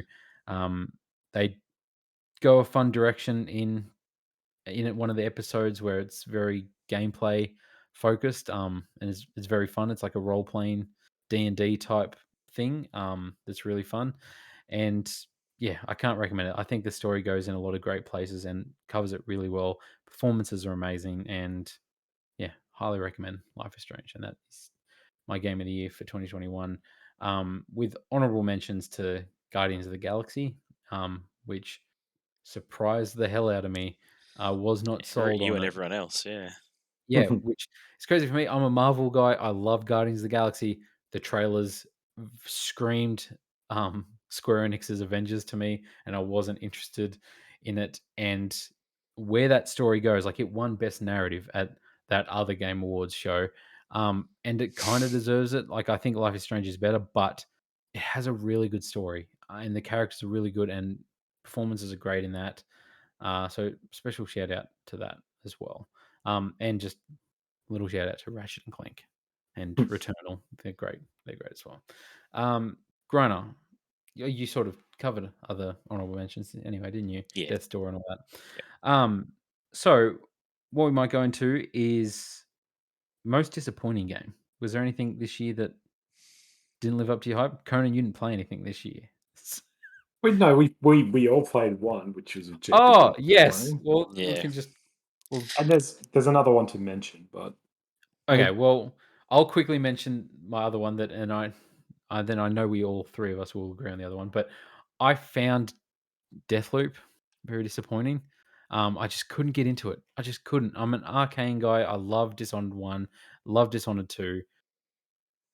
It's a PS5 PC exclusive, but like it's been at every PlayStation conference for the last 2 years, and I feel like that was a detriment for me, that by the time I played it, I felt burnt out on the game. Like, legitimately, I was like, "I've seen this before."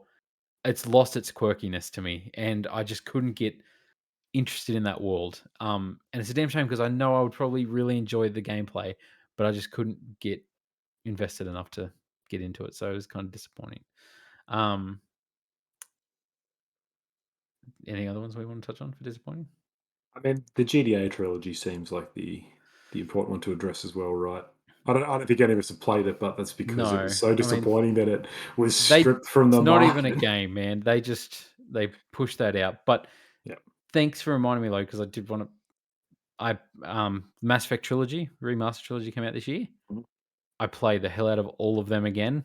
When I had no time to play games, I played all of those games again and Platinum 2 and 3, and Good man. I love those games. So, definitely worth going back to check it. And Grana, you should definitely jump in and play Play that and 3, Yeah. finish it. maybe. Don't believe all the haters who hate on the ending. 3 is still a great game. It's just yeah. Yeah. Um, and yeah, kind of disappointing after what the trailers led up to believe was 12 minutes. Yeah, what a 12 minutes. stinker. I was kind of hyped that we were all going to play it and have this spoiler cast discussion on it because it seemed Me like a really too. intriguing game, and it was a chore. Yes, It it was a chore. was. In a year where there was so many loop games, so many games that tried to emulate Groundhog Day, and it was by far the worst. And I The mean, worst it one. had freaking Willem Dafoe in it, a man who we on our other podcast just could not praise enough for his role Yeah. in Spider-Man: No Way Home. Yep. Like, what a waste of time for those actors. Yep. The way that The game whole made, cast, James McAvoy, yeah, David I Ridley, know. like Yeah. they The, paid a lot of money there. They should have paid a better writer. the Like, number of times it wasn't just the writing; it was it was like the the gameplay was so bad. The gameplay. number of times I had to do the same thing over and over and over again just to make one little tweak to get a different result Yeah. that Yeah. would serve me on the next run. Like every other Yep. game that did loops this year solved that. Yep. Just what a joke. Yep. Yeah. It's um, such a chore to play that game. it is. I wish it only went for 12 minutes. Yeah. Um, so we might just get out of the way and talk about our most anticipated game to Oh, can close I out just our show. say, Back for Blood Yes. was kind of disappointing. I wanted it to be the Yeah. new Left 4 Dead. I wanted to get in there and play, play through every campaign, play with my friends. But there's just so many things little things about that game that were just not fun. I think it was Yeah. too hard. I haven't seen a lot of complaints about that, but like every time I tried to go above the very easiest difficulty, I would just get wiped with my team over and over and over again. And that's not what I want to do in that game. I want to shoot Yep. zombies and have some challenge, but it was either no challenge or you just die over and over again. And that's, Yeah. That's the thing. yeah, Playing that I agree. just makes me disappointed that we don't have Halo co-op yet. But I once that's know. out, Yeah. I can't wait for Yeah, us to same. play that. So that'll be a lot of fun. 100%. Most anticipated game for 2022. We sort of already touched this on our game awards predictions ones, what we thought would be it. But Conan, what game are you most interested to play Elden next year? Ring. It's Elden Elden Ring. Ring. Elden You Ring, only, everyone. you only have to wait 2 months, man. I 2 know. That's what months. makes me even more excited because I've pre-ordered it. It's ready. I will take time off Did of you that get probably. that collector's edition with the Of sweet course, helmet? of course. No, I think that one. Was that the one that even came available here? No, the helmet didn't. We just got the statue. Yeah, I got the statue, and we had a long discussion. I think off air about. I know we did talk about it No, on it the was a episode. whole Yeah, that's podcast right. We topic. did. Yep. Yeah. Yep. Yeah, Elden Ring. I'm so excited. As we've seen, I have Souls games on every year pretty much. So I'm super super keen. Um, and the other one because Elden Ring's very soon, so it's barely even worth being excited. Starfield. I'm very keen for Starfield. I want to see Yep. Bethesda return to form. Yep. Griner, your most anticipated game for 2022. I mean, I got to say Elden Ring as well. I'm really keen for that game to come out, but it does feel like it's just around the corner. It feels like the night before Christmas. I can't sleep Yep. because I know I'm going to get a good present, but it's just there. Like it's just that far away. But the other game I would probably mention is maybe Stalker 2. I always wanted to play Stalker 1. I always wanted to get into Stalker 1.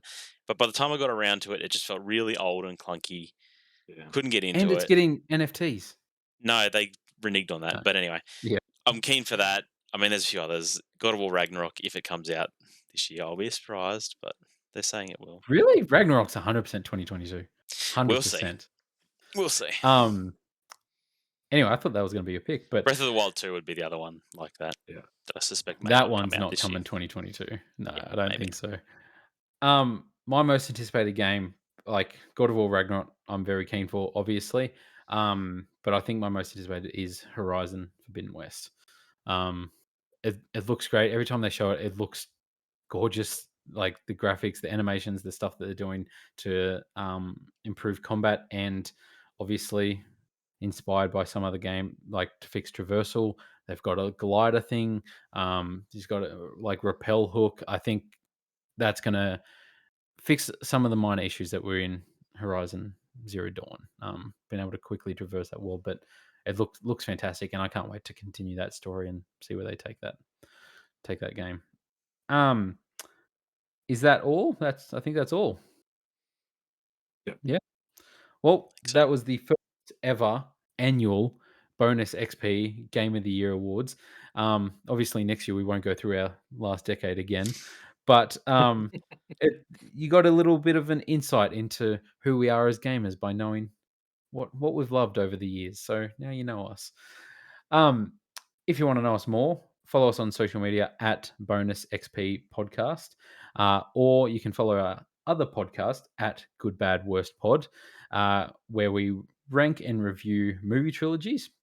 We sit down, we talk about which one's the worst, which one's the best, what went wrong, why it happened, and the episode that just launched 24 hours ago is the newest Spider-Man trilogy, Tom Holland's Spider-Man trilogy, including No Way Home, which I'm still very excited about and could talk about again for another hour. But go check that out. Follow us on social media.